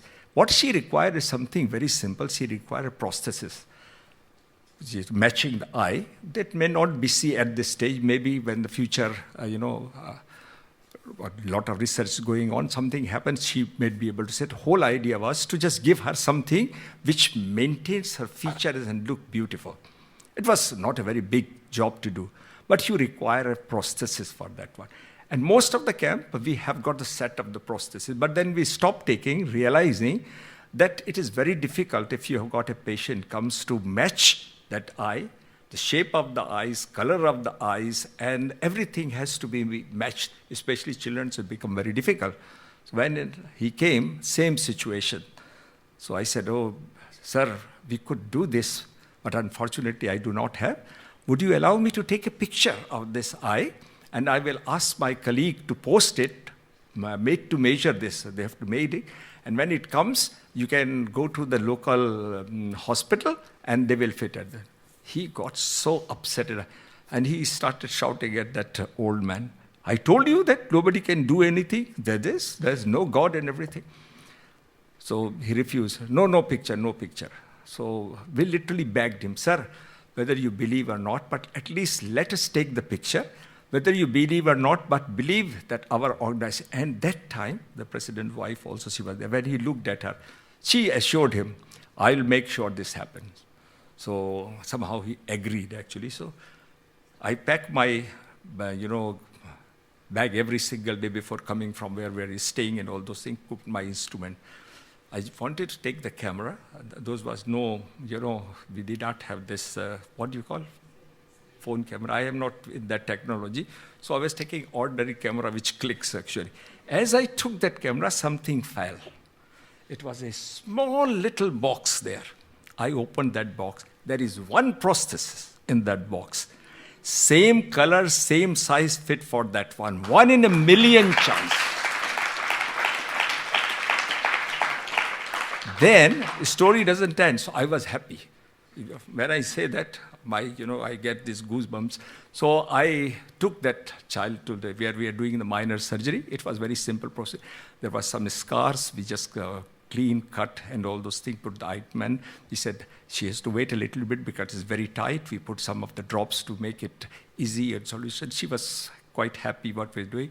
She had biscuits and drinks and everything. Father is still sitting happily there. And after some time, I went and put the prosthesis. And we just showed her a mirror. And you could see the smile. That girl just hugged me. And I think that was a moment, probably if somebody gives you a $1,000 bill, you won't be that happy, but that hug was so. This father, when he saw that, he just went onto his knee and he said, I do not know, I have not seen Allah. But today I am seeing Allah ke bando ko aaj maine dekha. I am seeing the messenger of God has come to do that. He left that place with one sentence. He turned to that old man, the volunteer general, Sir, you have brought my faith back, not only given the happiness. This smile on my child face is my return to my Allah. That is what your action he wants to do. Not you go and treat 100 people, 500. One person probably he has sent there. And you said, you did not go well prepared. There it is. Because that is where your prayer comes in. This is time and again, not with us. It happened to so many of the doctors, not us. As I just was telling Dr. Veda when he went there. So, Dr. Shikumar, do you remember anything, your reaction with your counterpart actually in Kazakhstan? Just would you like to share? Can I just mic to?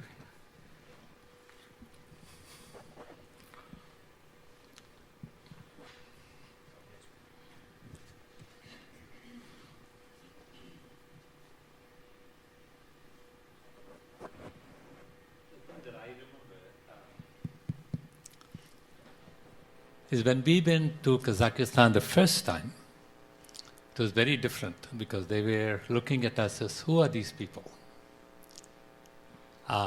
Fortunately for us, one of the local dentists who was there, Dr. Upadhyay, Yes.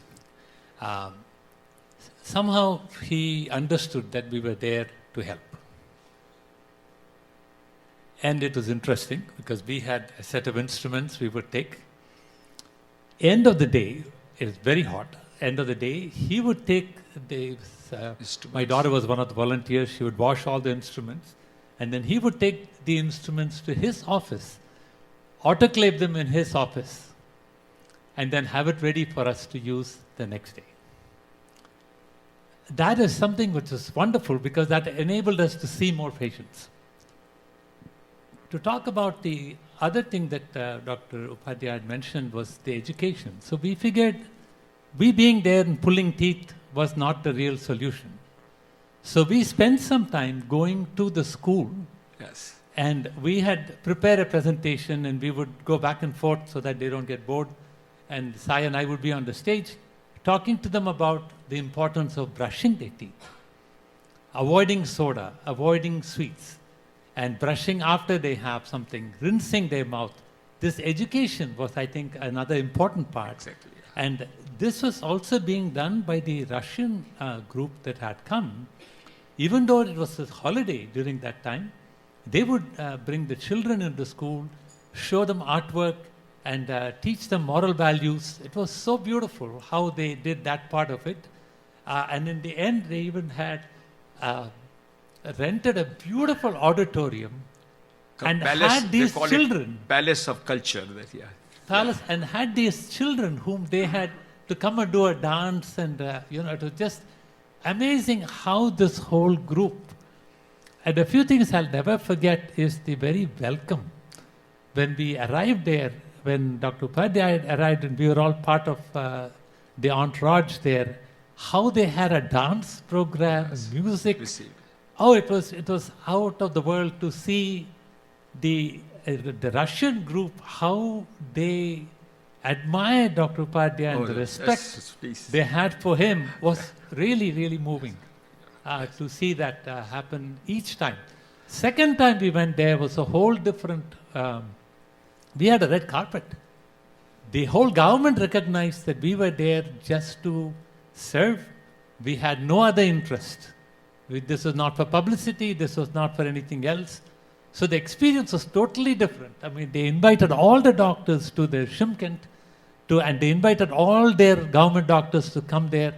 Ramya and so many other doctors who gave lectures on different topics, and I was able to talk about dental implants and things like that. It was a whole different experience the second time around. The only thing I took out of this whole camp was, it was not what we did, the few patients we saw, but I really think the reason Swami sent us there was for the local dentists to think about the fact that these doctors and volunteers have come from so much distance, spending their money, bringing their supplies, bringing their equipment, and the dedication and the love with which they are working, it's, I think, only energized the local team who were there delivering this care every single day, because they had the hospital, they had their equipment, they had everything. But I think what Swami wanted was the love of this team to take. Sai Ram. He did not mention the cherry of, cherry on, we always say on the cake was, he has become the part of the family of the dentist. Mother and father requested the son, bring Shiv Kumar to their house. That is what exactly, when you go there, you don't go to take Swami's love. You make a Sai family there. That is what the beauty is. That is what you at it. And now that brings me to just like, Anirudh, can you describe the scene when we got down from the, aeroplane and tarmac, what you saw? What spiritual concept you had, and whatever you had expressed, just 5 minutes, can you? I'm sorry, this because I'm sure you have heard me in lots of time, but listen to these people who inspires me to do this Swami's work more and more. And now my time is coming. Swami has told that by the time my 100th birthday come, you should have 85%. And you take one step, Swami has done the last camp. Exactly 85% youth was in my camp, in medical camp. So give a big hand to this youth who was taking Swami's dream.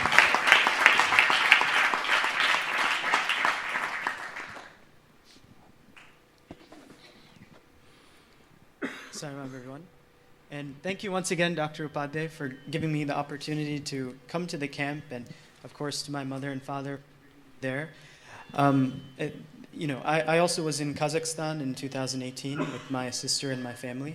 And so the incident that Dr. Upadhyay is referring to is, as Shiva Uncle said, when we came from the plane, from the airport, first of all, they welcomed us with open arms, and the specific thing is that Kazakhstan, point to be noted, is it's a Muslim country, right? The tradition is that they're all Muslims and traditionally nomadic people. They welcomed us by singing the Rudram, as we were just singing today. At the tarmac. They were singing Vedas. Again, all of these people who are singing the Vedas were Muslim people, and they've learned the Rudram. Why? Because Swami has said that the Rudram is something to be learned. It's just that pure faith that they have in Swami's word. Another example, as I mentioned, the Kazakh people are now it's a modern society, of course, but traditionally they're a nomadic people, and what they do is they eat meat to survive. I mean, you can't really grow anything in the Central Asian highlands. You've got to take your livestock with you, and that's what you eat: breakfast, lunch, and dinner. And imagine, I had met this, the person who greeted me and my family at the airport was this 21-year-old Kazakh Alibi, and never set foot outside of Kazakhstan, never seen India, only seen Swami in pictures, but he's completely given up eating meat, whatever he does traditionally, because Swami has said vegetarianism is what you should do. Again, the things that he went through, his own peers told him, you're not a real Kazakh if you don't eat meat. You're not a real Kazakh if you don't do the things that we do culturally. Yet he gave all that up just to be closer to Swami. I mean, just that type of thing is what Samyukta and I saw that really inspired us to do better, to be better in our faith towards Swami. One other small thing that I'll just mention, the humility of these devotees. Dr. Upadhyay mentions very frequently in his talks also, there is a famous opera singer who comes to the camps in Kazakhstan and all the other former Soviet states. And she has performed in front of premiers of the Soviet Union, President of Russia, the Bolshoi Theater, all these things. World famous opera singer. She comes to almost every single medical camp. She's a non-medical volunteer. She's not a doctor. But you can find her cleaning the latrines, cleaning the toilets, sweeping the kitchen, doing all those things. And she always has a huge smile on her face, and she's always singing Shiva bhajans and everything like that.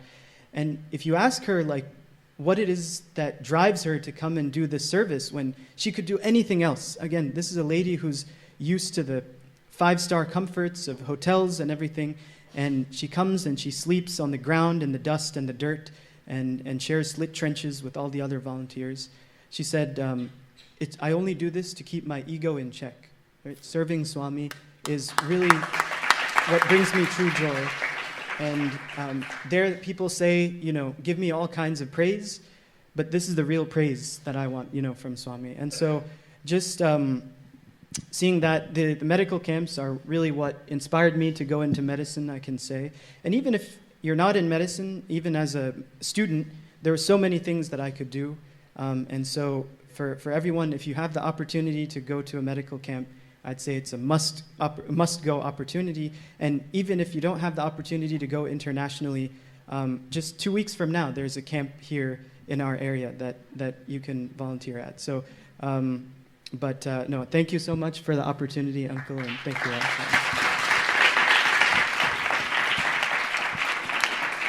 This is the future of our Sai mission, to take Swami's name. Many of you have got this question when Swami has, left his physical form. How do I connect to the Swami? That is the concept. You do not have to see him physical form. The day I was there actually, when Swami has left his physical form. You know what happened on that day? Can you think about? Everybody was emotional and all this thing. We all talk that we are devotional people, but that time what? No devotion. I think everyone. Were you there, Brother Kumar, that time? So, because people's devotion has disappeared, why Swami has left this all emotion, cry. But something people did not stuck.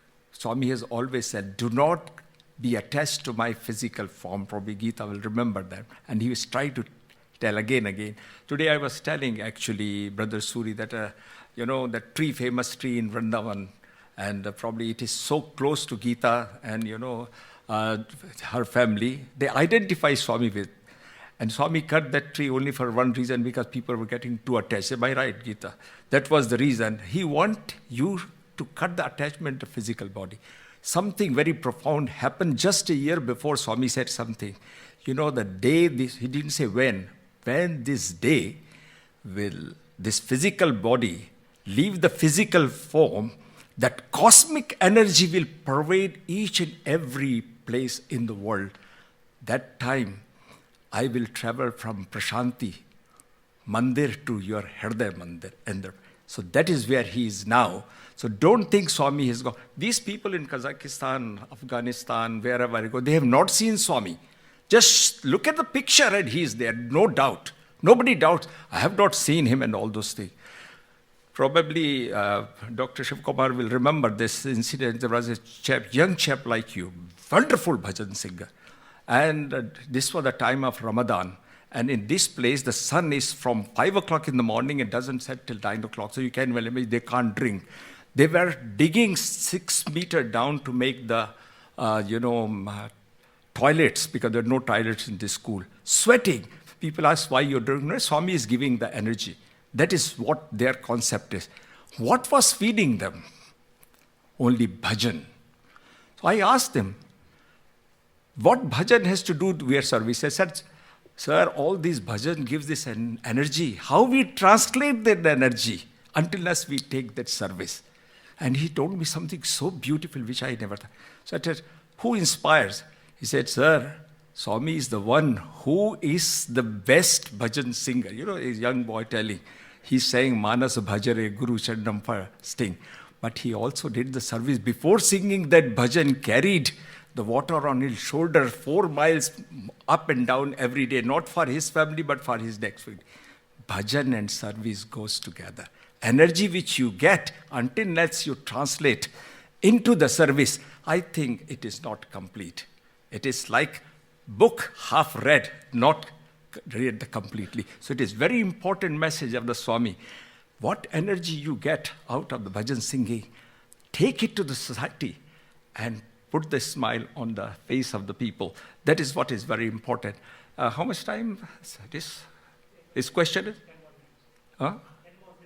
Just 10 more minutes. I just want to say that Swami's timing, actually, this is a wonderful story because we all wait for Swami's why it has not happened to me and Swami why it has happened. Sometimes you have to go through a great humility. You know, all remember the Hanumans. It is not easy to be a God servant. When you're a God servant, I'm the best servant of the God. He was one figure in our, scripture. He is a man without portfolio. He has never become a leader. Everybody was ready. So he said, oh, this troop which is going to search Sita in the north will be, Prahast will be in charge, the one who is going to south. Angad will be in charge. Angad is like almost Hanuman's half the age. And on the top of, he thought probably I'll be an advisor. So he said, no, Jamvat will be advisor. Hanuman has got no role. Hanuman sitting with Lakshman and Ram in that little cave, thinking, God has not given. Maybe he doesn't want to send me. His consolation was, let them go and search. I am sitting in lotus feet. He never thrived to get I've become something. And what happened ultimately when everybody is planning, we will go this way, this is your role, and Nana Leel will do all these things. Rama took the ring and gave it to whom? Hanuman. A man who has to complete the mission does not have to have a role. Because you know the goal, because God has entrusted that faith in you that you go and do. And then he goes there. He is still sitting there. Jamvat said, oh, I can cross the ocean, but I'm too old now. Angad said, I can do, but I doubt that I'll come back again. So everybody said, why? Hanuman is keeping quiet. So Jamvat said, oh, Hanuman, why you are keeping quiet? So you didn't ask me. You didn't ask me to do. You should not go and tell. Let the people ask you. And when they say you do, I will go and do that. Tell me what I have to do. Hanuman has been entrusted by the God. He could have said, look, he has given me the ring, I will do it. No. He asked Angad, who is half of the age, you are the leader of the group. Tell me what I am supposed to do. That is the humility. That is what Swami has put that, how tall is Brother Kumar, that statue? How tall is the statue? Hanuman's statue? How tall is it? Yes, can you imagine? There are other gods are there. There Shiva is there, the Krishna is there. Right? Hanuman is should learn something for him. Don't thrive in the organization that I should have a portfolio. Be Hanuman and be trusted that you are given the goal. You will know what he goals he gives. And he goes there and he performs and quietly comes there. And when he comes there, he doesn't say that I have done. Jamvan tells Hanuman. What Hanuman said? Oh, no, Lord. I didn't do anything. When I was crossing the ocean, you know what was the power? The ring you have given me. That crossed me. I thought I was floating on your arrow. Because he had that faith that if God has given you a goal, it will happen. So do not underestimate that. But the important thing, the message of this thing is that Lakshman asked Hanuman one very pertinent question. If you read Valmiki Ramayana, is that, how do you do all these things? He simply said, the young man, he said, I am just the bridge. So he asked, what is bridge? This is all after the Lanka Dahan is done, Rama has won, Sita has come and all those things. So Lakshman said, oh, he's talking about that bridge because Hanuman played a very important role to make that bridge. He said, oh, you are talking about Ram Setu. He said, no, sir. I am the bridge. Then he said, Jamvant is a very senior person. And Angad is very young. And Angad always looked at Hanuman as a role model. So he said, sir, my role is very important to give the right message to the very young men who are just coming up leader. I have to learn from Jammat, who is very senior. He knows everything. And I have to make sure that I do the right thing so I do not give the wrong message. Oh, you are doing very... No, sir. To bridge is not a very easy thing. Everything passes on to them. You do not know. People, they're stepping down. Some people are jumping there. People got the rollers and all those things are doing. Some people dump the thing. And sometimes think, why should I be bridge? I am going through all the humiliation. Then he said, at the end, it is not the humiliation.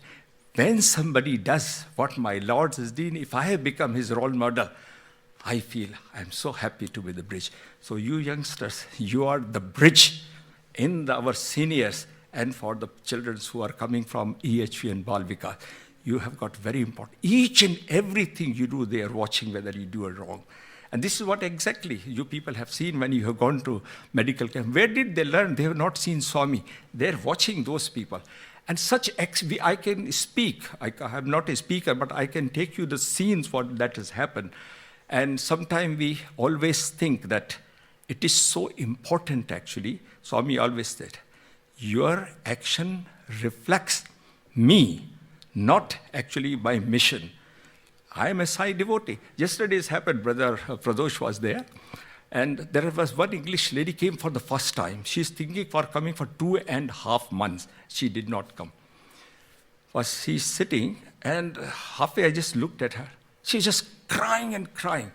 I looked at Swami, I must be speaking very bad. I'm making this lady crying. So then at the end, she simply came. She said, I do not know whether in our culture, your culture, a lady can hug you or not. And I said, oh, Madam, this is Sai Ram to you. She said, today first time I realized, I was looking at those signs here. I see it from outside. I just came to test whether you were a believer or not. You started your talk with Jesus. But something happened in the Kenya, actually, that my medical camp required some interpreter, and we did not have any interpreter at that time because Zimbabwe refused to take the medical camp. Probably you remember the story because Zimbabwe was thrown out of the Commonwealth and United Nations. So he said, no Americans, no English. Suddenly we have to change our camp from Zimbabwe to Kenya. And so they didn't have time to get all this. Swami said, don't worry. I will solve.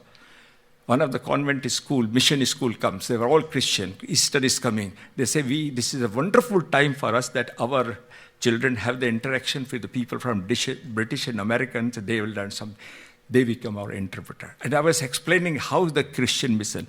And there was some issue, actually, that one of the health inspector came and stopped that we cannot wrap the bread, the sandwiches, and give it to the people. That is not allowed. You require to have the fresh cooking and all those things. In that village, fresh cooking, it rains every day. Where you get the cooker and all those things? Swami sent a Muslim lady all the way from Mombasa, from Kenya. She comes, so we thought she was a patient. So we asked, Madam, it is too early to register. He said, no, I'm not. I was a little girl, actually, when your God first came to my country here. I came to see what his messengers are doing. That's why she came. And the Swamis, you think you take one step. When this inspector came to create one problem, you're thinking, why you are called Vigna Karta Ganeshi when you are Vigna Harta also? Why can't you remain Vigna Harta only? Why you are Karta? Why you are creating Vigna? But he wanted to show his mercy. So what he did, this lady comes and tells her, oh, we can see this very difficult. And the mosque was literally where you parked your car, that far. And you know the tradition of the mosque, you are not allowed to eat inside the mosque. So she came and told me, something, I was watching what was going on, all this thing. I think Allah is creating a drama. She didn't say Sai because she said, Allah is creating a drama. I am the trustee of this mosque. You can take these people and they can eat there. So I said, we'll cook as well. So I said, thank you, ma'am. But give us some time, we will send somebody to Mombasa and get all the food stuffs, everything, because there are very few volunteers. They will get at 4 o'clock in the morning, make the sandwiches and send. We were also eating there. She said, no, there is only one condition. We will allow you are all the patient, You can come and sit, eat there. There is no problem. But there is only one condition. I thought, what is that condition? Suddenly, Sai Ram, Sai Ram, Sai. We will cook for all the 9 days when you are doing the camp. That is the only thing we... Vigna Karta and Vigna Harta. We talk about, he created the problem. You are still remembering me? Are you happy? No. She takes. This brings all the religion and community. When I was talking this thing, that lady suddenly realized, it is not they put this name of this mandir as Sarv Dharma. They believe it, that it is Sarv Dharma. So this is what exactly, what we show, we must do. And what you will do, you will bring the smile on the face of the Lord. And what that smile will do, he will unite all of us in immense love to go out and serve without any discrimination. That is what his message, every time I see Swami, he doesn't speak much at the end, he just says, be united in love to serve. That is the mantra he is giving. Thank you very much. Sai Ram.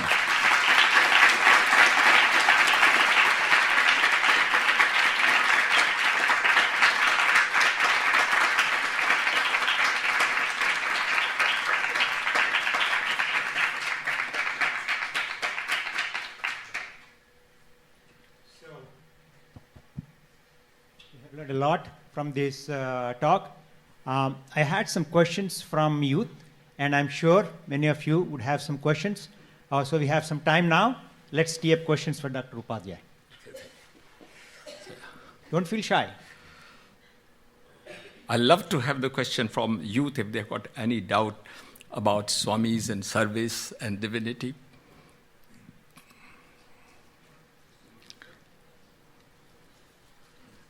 I think while they are thinking, you have got some questions. Yeah, but they're here. Some of them are here. Oh, So we kind of asked yes.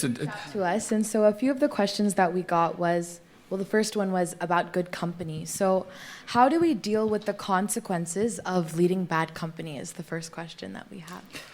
You know, I'll give you an example. This is probably, you must have read in Chinnakatha. This is a beautiful story because all the answers are there. There was a man, you know, the one who makes earthen pots, you know that.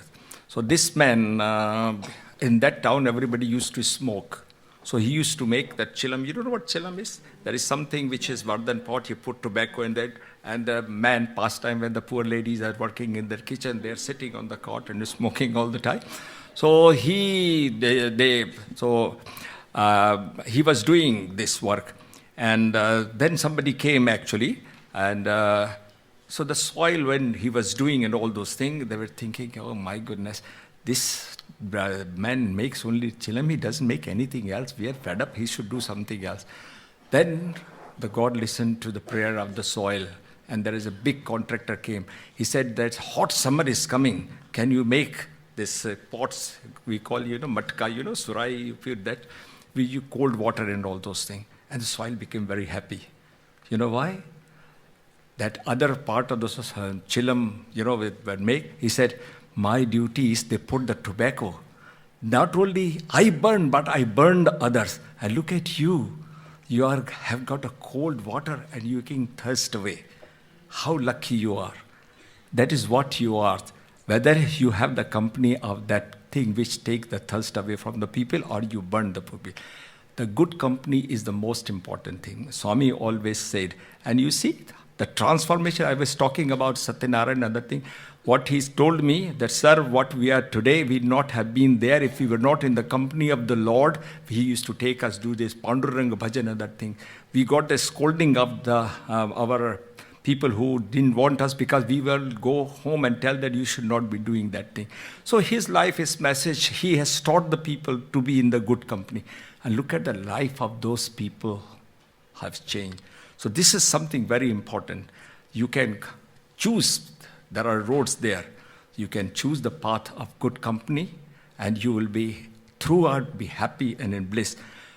Choose the wrong path and you are repenting. You will end up in the psychiatric hospital with the depression and all those things. And that's, yeah.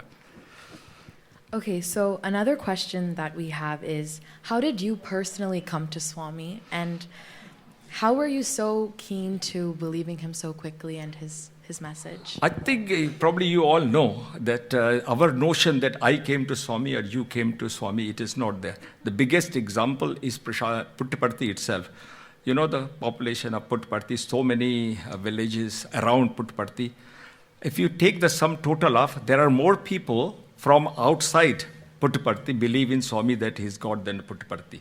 So somebody asked this question, John Hislop asked this question to Swami. Swami, how we come to you? He said, oh, you don't come to me, I call you. It is your sanchit pud karma, either you are born in that family and he realized that your time has come that you come to me. This is what has happened. I was a big doubting Thomas. I did not realize, I don't like anybody calling me Bhagwan Sri Sathya Sai or Bhagwan Rajneesh. Those days there was a lot of controversy going on. And I come from a traditional Hindu family where worship Shiva and all those things. I used to criticize Sai Baba. How could that person who is walking on 2 feet and all those things? And there were a lot of things was going on. 1965 when I was in the college, Swami's big hair, probably one of the controversy was people used to say that he's a spy of Pakistan and he carries a microphone on his hairs. You know, that sort of thing. And it feeds you bad company. You know, again, you were talking this to answer. One day my mother told me something. What sort of a medical student you are without seeing a patient? You are diagnosing that he is not a saint and nothing. Go sometime.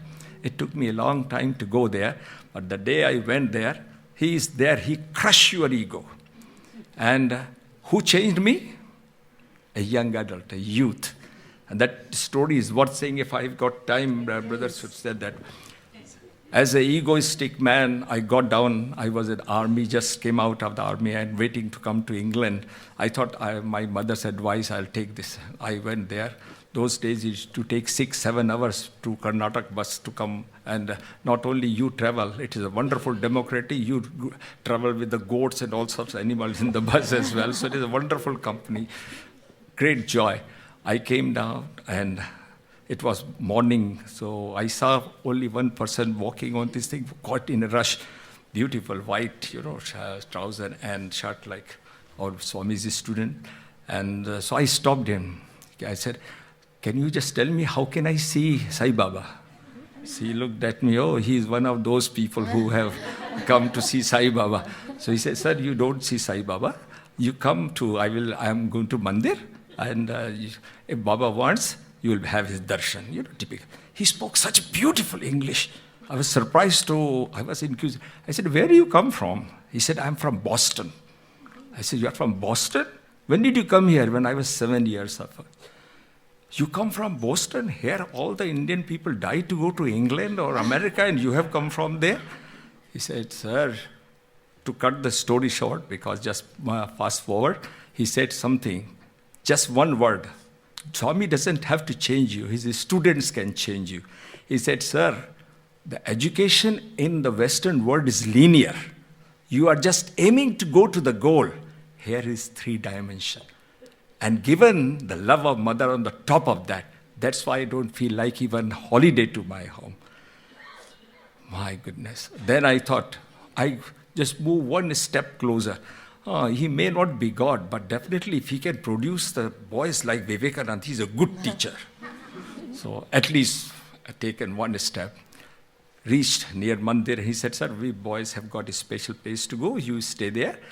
Probably they will give you a little token, and then you know which line you go. So I stood, I got. And luckily, my luck would have been I got the first line. And everybody was telling, oh, you got the first line? I said, what happened? I didn't know what was happening. He said, you have got good chance that you can have a Pad Namaskar.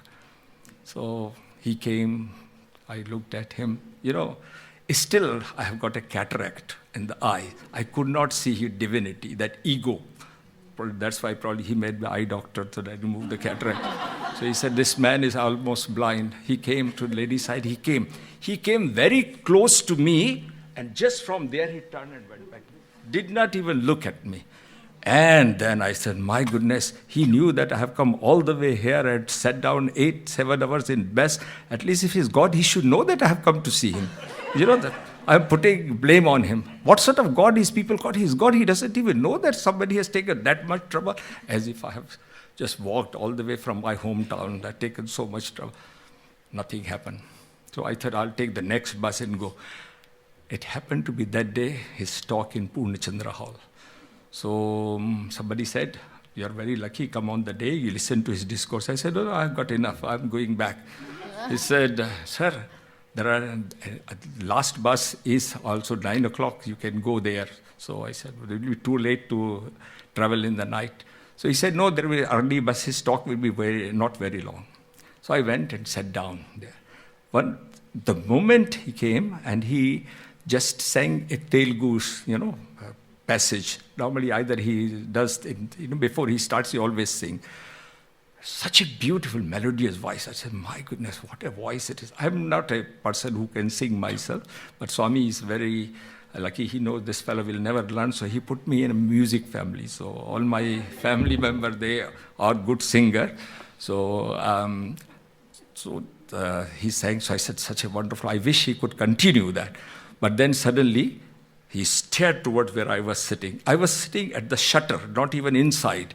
I thought if I don't like his talking, I can get out quickly. So that was, but that is what exactly. He spoke something. There are people who go up in the Himalayas, go into the caves, ask the people that how to reach God and try to read the scripture, go to library, waste time. They never had one thing. They never looked down that God lives in the heart. He just described my entire life in one sentence. And there was no turning back from there. That is how I got.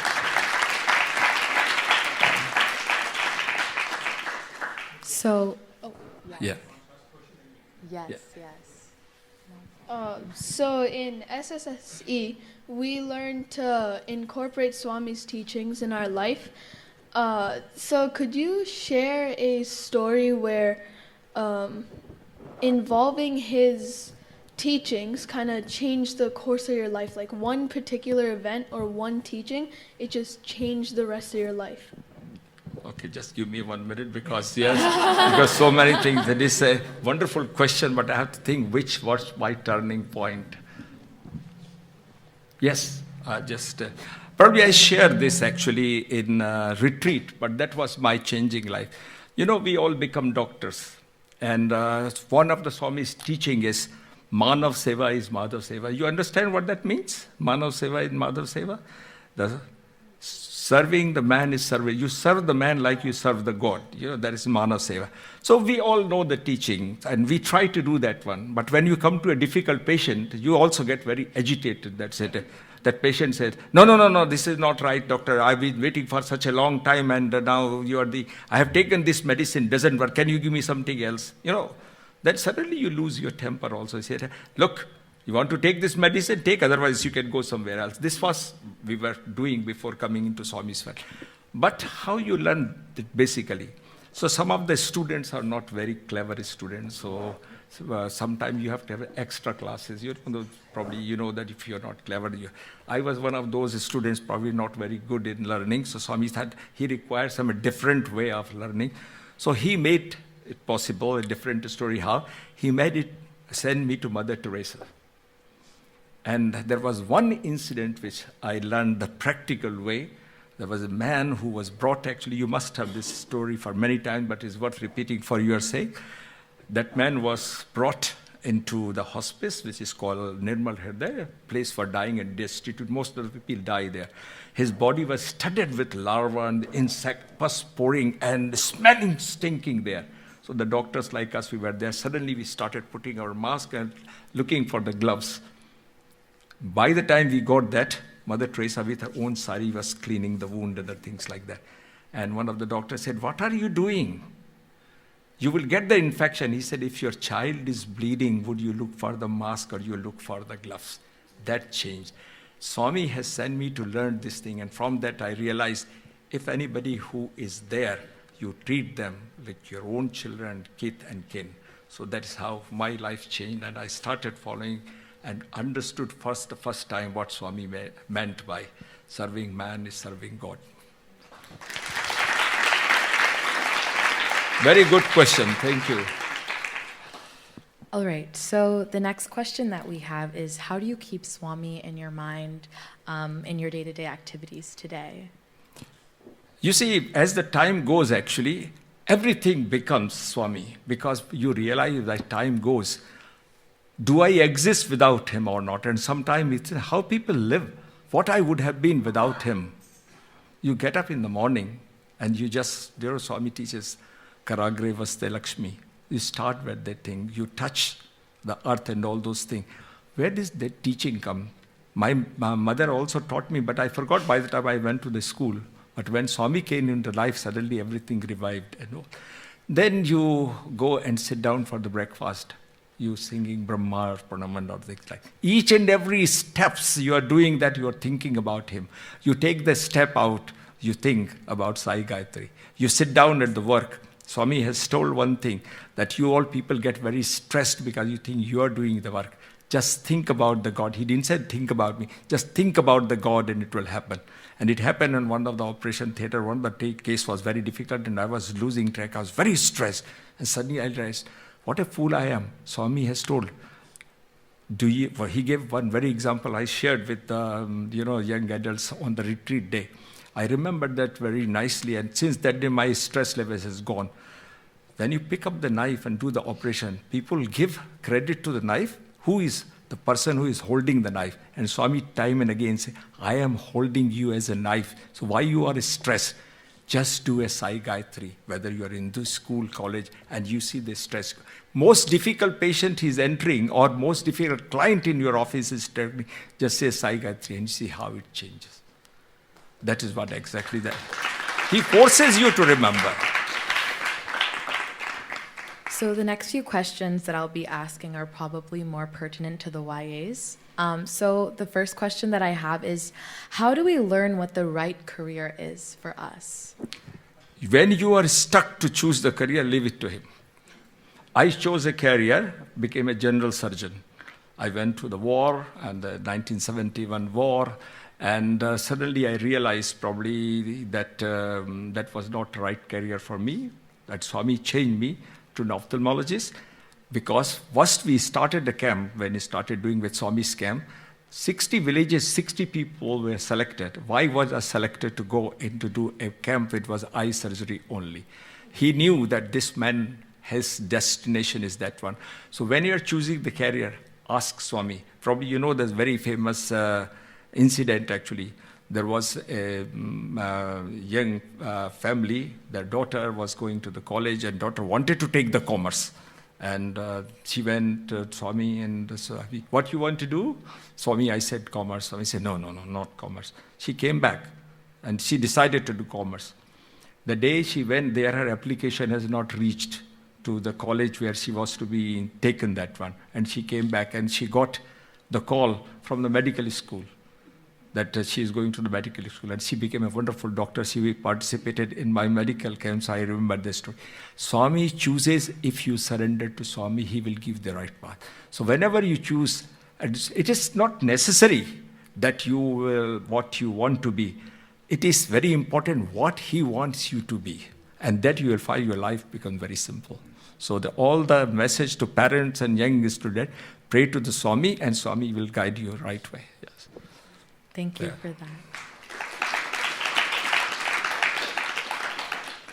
that. So the next question we have is, being a medical professional and seeing how much suffering and sometimes even trauma that we see on a daily basis, how do you cope with the things that you might see or the news that you deliver? And has Swami given you any tips on surrendering to him during times like this?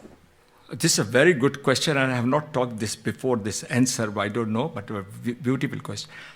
I have really seen some worst calamities in the world when I was very young, and these calamities are not like simple things. War was one, I was participant.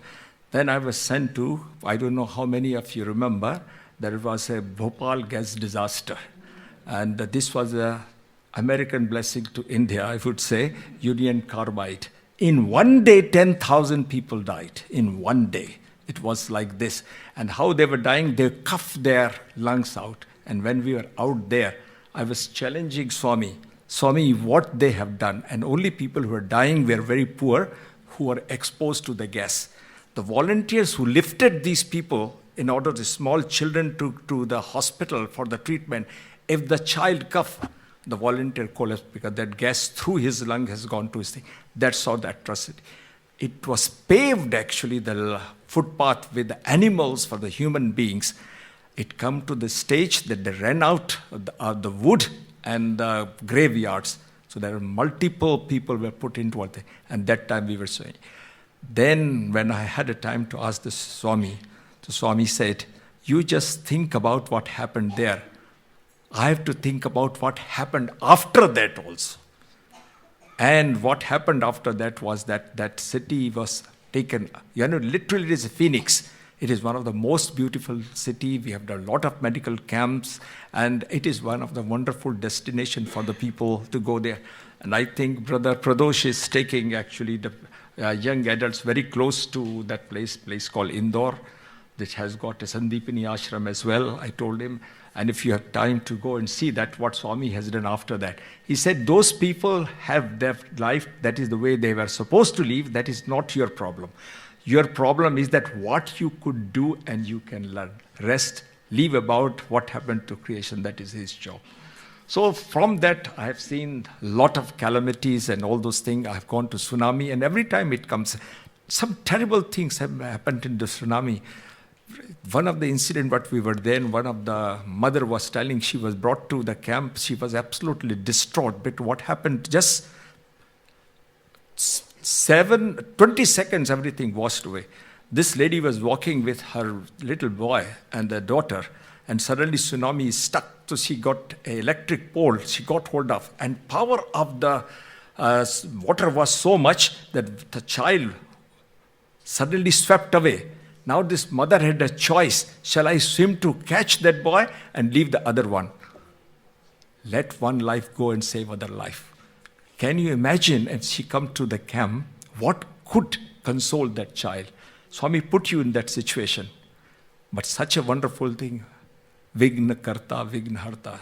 He created that wonderful solution for, but time is not there. I can tell this story sometime what happened. She became a wonderful volunteer. After that, she studied psychology, and she is now as a lecturer in psychology in Sri Lanka. So this is what Swami does actually, and she specializes for post-traumatic disorder syndrome.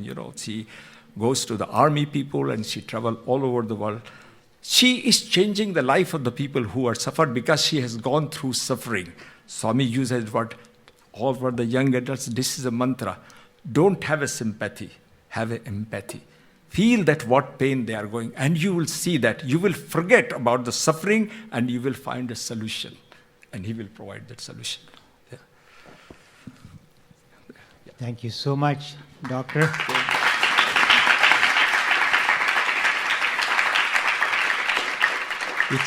It's indeed our blessing from Swami that he sent Dr. Upadhyay our way once again. We hope to see you many more times.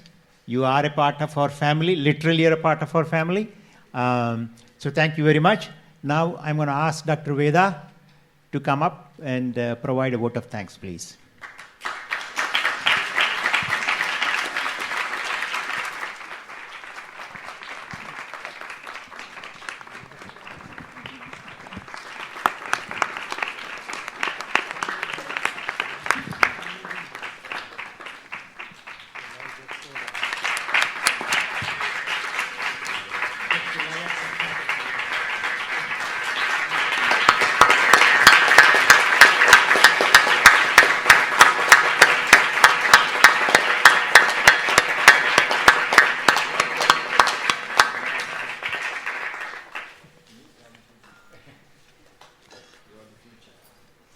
Thank you.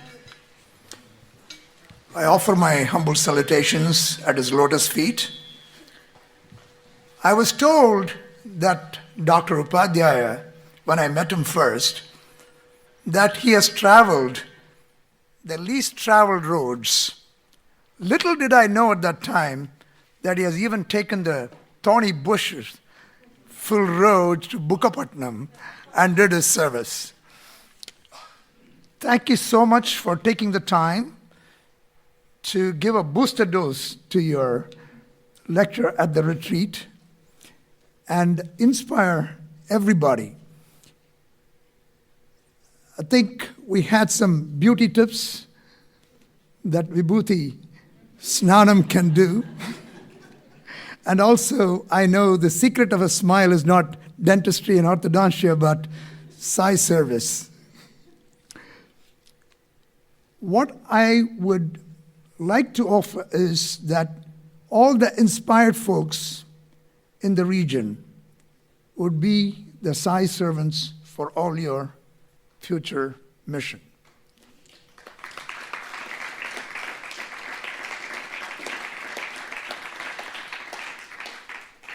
Having had the golden opportunity to work alongside you, I only want to say, I pray on behalf of all of you to Mother Sai to give you a very long health, filled with joy to continue the Sai service with love, so that we can all be a part of it.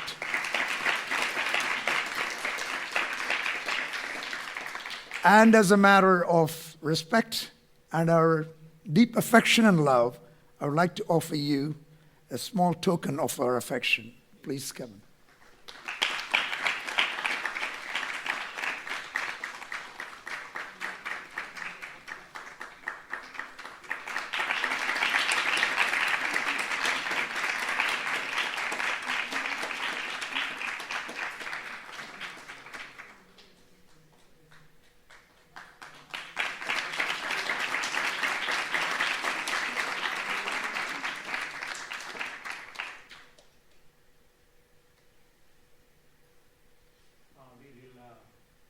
End with closing prayers, but I have seen the tradition in South Bethesda Center. We want to take a lot of pictures whenever this kind of thing happens. So what we will do is we got a wide-angle camera. So once the prayers are done, all the men, we're going to remove the podium. So all the men line up this way without covering up a Swami. All the women line up that way. I can guarantee you everybody will be in the picture, even though it's a large number. So let's line up calmly, quietly, after the closing prayers. Thank you.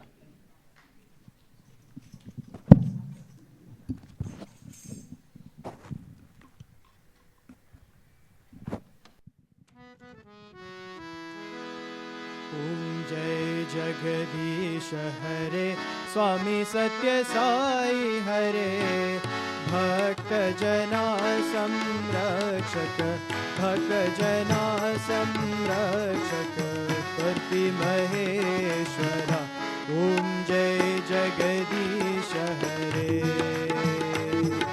Shashivadara Shikara Sarva Pranapate Swami Sarva Pranapate Ashita Kalpalagika Ashita Kalpalagika Padvantava Om Jai Jagadish Hare Mata Pita Guru Devamu Mariyantayu Nive Swami Mariyantayu Nive Nada Brahma Jagannatha Nada Brahma Jagannatha Nagendra Shayana Om Jai Jagadish Hare Omkar Rupa Jai Sri Sai Mahadeva Sathya Sai Mahadeva Mangala Arati Annuko Mangala Arati Annuko Mandar Giridhari Om Jai Jagat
Shanti,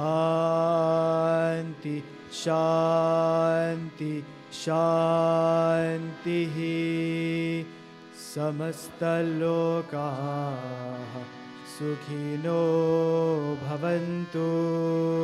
Samastalokaha Sukhino Bhavantu. Samastalokaha Sukhino Bhavantu. Om Shanti, Shanti, Shanti. Jai Bolo Bhagavan Shri Sathya Sai Baba Ji ki Jai. Paramam Pavitram Baba Vibhutim, Paramam Vichitram Leela Vibhutim, Paramartha Ishtartha Moksha Pradatim, Baba Vibhutim Vidamashayami, Baba Vibhutim Vidamashayami. Sacred ash, miraculous Baba's creation, flowing from his blessed hands, holy creation, granting us the greatest wealth, God's divine protection. Beloved Baba, grant us liberation. Beloved Baba, grant us liberation. Paramam Pavitram Baba Vibhutim, Paramam Vichitram Leela Vibhutim, Paramartha Ishtartha Moksha Pradatam, Baba Vibhutim Idamashayami, Baba Vibhutim Idamashayami.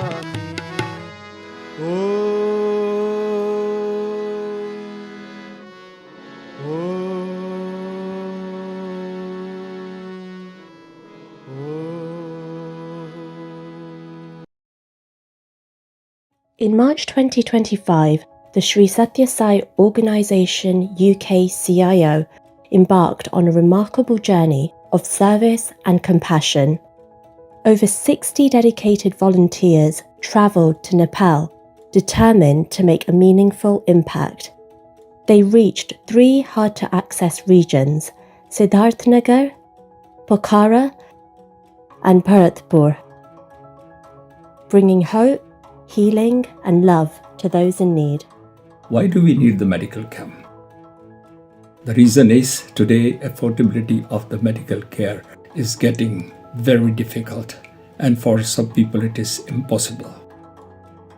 Many people cannot afford to travel to cities to get the care because they will lose their day's earning, which is very essential for feeding their family and keeping them alive. Taking medical care to their doorsteps not only help poverty-stricken villagers but also helps medics to understand their basic problems and root causes of the illness and other challenges. It is a learning curve for all the volunteers and medics to develop the tolerance and patience to provide free, expert-loving care. Sairam, the UK medical team is here at Chitwan. We're carrying out a medical camp at this Bharatpur municipality, and it's such a wonderful experience to see so many patients coming in to get themselves checked. Thank you to the UK team for coming over here. We are really overwhelmed, and for the effort, the dedication, the sincerity they have shown. I know it's Bhagwan's blessing that they have come over here, and Bhagwan is going to bless everyone, all of us. Hi Ram, my name is Shruti. I'm one of the pediatric doctors. My experience so far working on this medical camp has been amazing. The first few days there was a lot of need in triage, so I actually moved from pediatrics to triage and got to see a massive volume of patients. Some of them have walked for miles and miles to come and see us, so it was really humbling to see that. Across just 4 incredible days, the team served more than 5,000 people, averaging over 1,000 individuals each day. Their efforts led to more than 15,000 clinical reviews, ensuring thorough, personalised care for every patient. Over 500 hospital referrals were made, connecting patients to the critical follow-up treatments they required. More than 500 pairs of glasses were distributed, giving the gift of clear vision to many. And an astounding 15,000 medicines were dispensed, easing pain, treating illness, and offering new hope. Before, during, and after the camp, all of us feel united, dedicated, and serve with love and compassion. After the camp, we feel the satisfaction, bliss, and happiness. यहाँ पर जो है हम इसलिए आए कि यहाँ के डॉक्टर और जगह कराए, हमको विश्वास नहीं हुआ, यहाँ पर आए, अच्छा जानकारी अच्छा हुआ, हमको विश्वास हो गया, अब हम अच्छा हो जाएंगे. Hi, I'm Sheetal. I'm part of the ultrasound team. I'm the ultrasonographer. The patients are amazing. They're so kind. They're very patient. There are lots of issues here, but they're fine. You know, not that many complications. There are at times. There are other 2 times I've been on the camp. Numerous number of people have come. Today is a steady flow, and I'm really enjoying it. I think it's a great way of doing this work. The volunteers' compassion went beyond the medical tents. Over 9,000 meals were lovingly prepared and served throughout the camp, ensuring that no one went hungry. Children in need received 50 sets of school uniforms, footwear, and warm jackets, helping to brighten their futures. In a gesture of environmental care, Rudraksha tree saplings were distributed to 200 families, planting the seeds for a greener tomorrow. Each of these families also received blankets, providing warmth and comfort for the months ahead. And to support education for years to come, 10 laptops were gifted to the Sri Sathya Sai Ashreva initiative. Anirudh Yadav. कहिले आउनुभयो यता कतिखेर आउनुभयो? मैले यहाँ 7:30 बजे. जाँच कस्तो भयो, कस्तो लाग्यो अनुभव त्यति भने? जाँच त राम्रै लाग्यो, राम्रै गइरहेको छ जाँच. अनुभव कस्तो भयो त्यही?